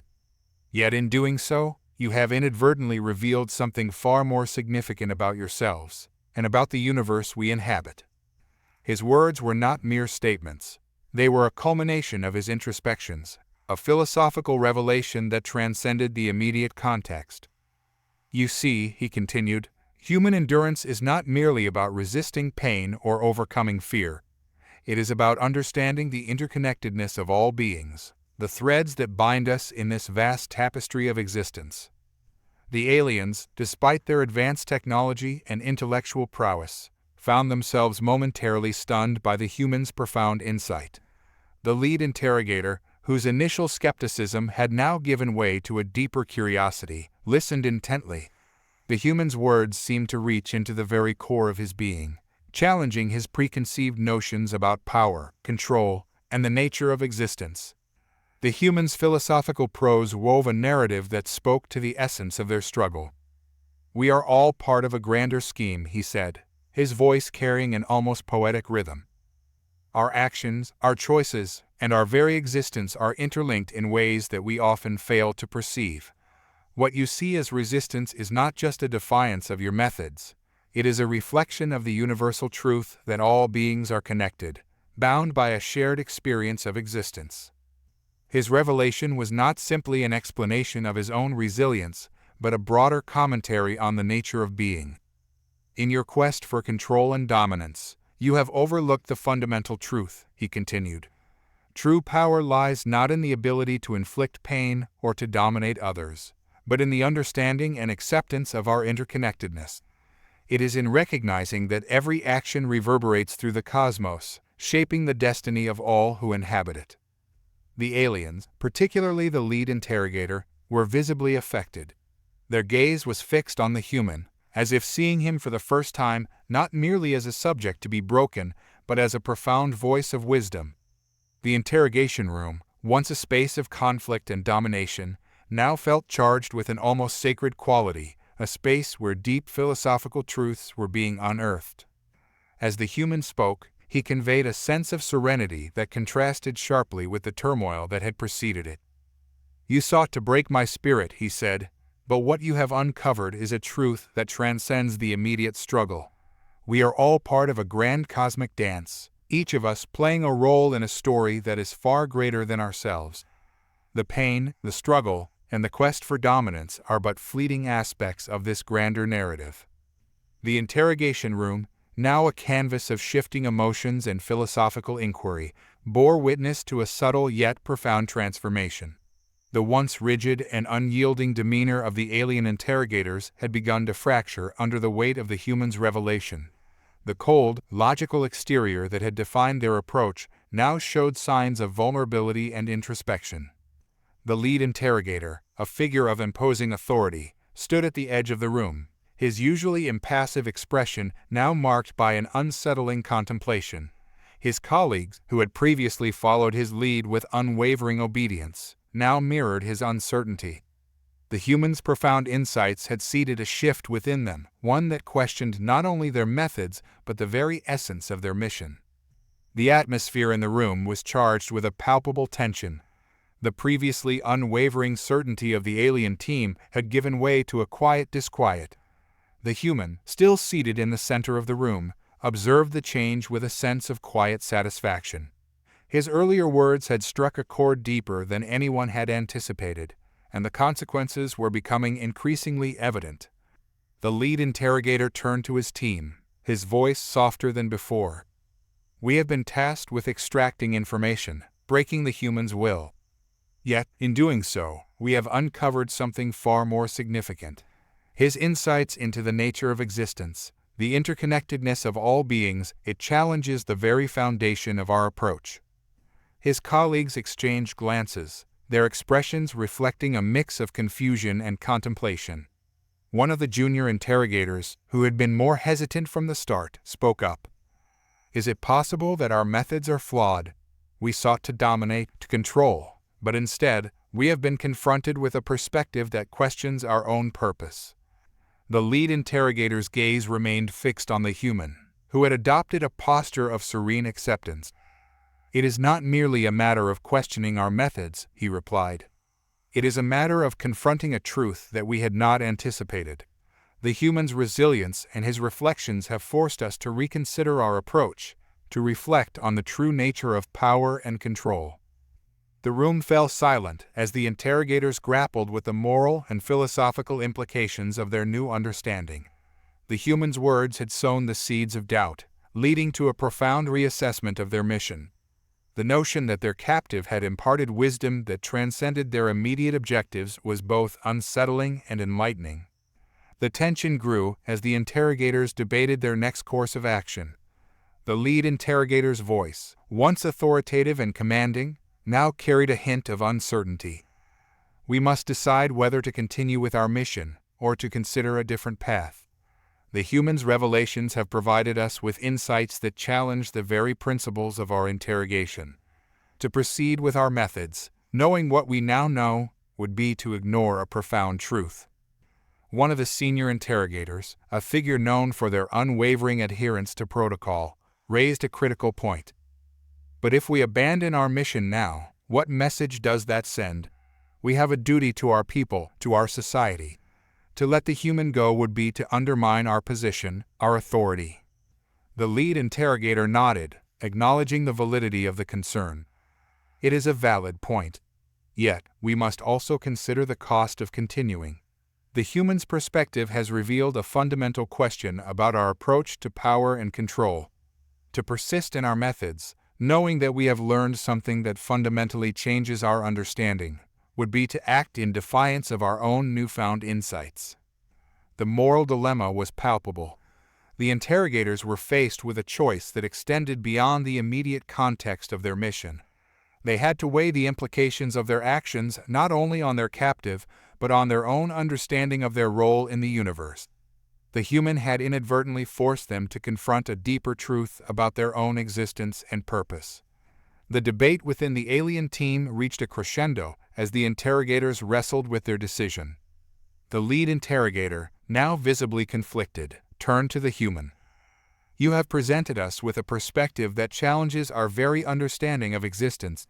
We must consider whether continuing with our mission is worth the cost, or whether we have learned enough to reconsider our approach." The human met his gaze with a calm and steady demeanor. "Whatever decision you make, remember that true understanding comes from embracing the complexities of existence. It is not about dominance or control, but about recognizing the interconnectedness of all beings and the impact of our actions on the grander scheme of things." The interrogation room, once a battleground of wills, now seemed eerily quiet. The harsh, sterile lights cast long shadows, revealing a space that had been irrevocably changed. The alien interrogators, once so sure of their authority, had undergone a profound transformation, their minds altered by the very human they sought to break. The human, despite the physical and emotional trials, had emerged not only unbroken but profoundly triumphant in a manner that defied their captors' expectations. The human sat quietly in the center of the room, his expression serene and thoughtful. The physical pain had been replaced by an almost palpable calm. He had endured, not just the trials of torture and interrogation, but the deeper, more profound struggle of maintaining one's sense of self amidst overwhelming forces. It was this quiet strength that now stood as his greatest victory. The lead interrogator approached, his previously unyielding demeanor softened by the experiences of the past days. He regarded the human with a mixture of respect and reluctance. "You have shown us something beyond our understanding," he began, his voice carrying a tone of genuine awe. "In our pursuit to break you, we have been forced to confront our own limitations and question our very purpose." The human looked up, meeting the alien's gaze with a steady, unwavering calm. "It is not the methods or the suffering that define the outcome," he said softly. "It is the strength of the mind, the ability to remain true to oneself even when faced with the most daunting challenges." The lead interrogator nodded, reflecting on the human's words. "We have learned much from you, more than we initially sought to understand. Your endurance and the insights you've shared have changed our perspective." With a slow, deliberate motion, the lead interrogator gestured to his colleagues. "It is clear that our mission has reached its conclusion. We must reconsider our approach and acknowledge the value of the wisdom you have imparted." As the alien team prepared to release the human, the atmosphere in the room shifted. The once oppressive environment now seemed infused with a quiet respect. The alien interrogators had come to a realization. The true measure of power was not in domination, but in the ability to understand and connect on a deeper level. The human stood, his movements slow and deliberate. He took one last look around the room, the site of so much struggle and reflection. "The greatest triumph," he said, "is not in escaping or seeking revenge. It lies in having maintained one's sense of self, even when the world around you is intent on breaking it." As the door to the interrogation room slid open, the human stepped out, leaving behind the confines of his captivity. The hallway beyond was quiet, the usual hustle of the alien facility now subdued. The human's journey had come full circle, from being a prisoner to becoming a figure of profound influence. The alien interrogators watched as he walked away, their own thoughts heavy with the impact of the encounter.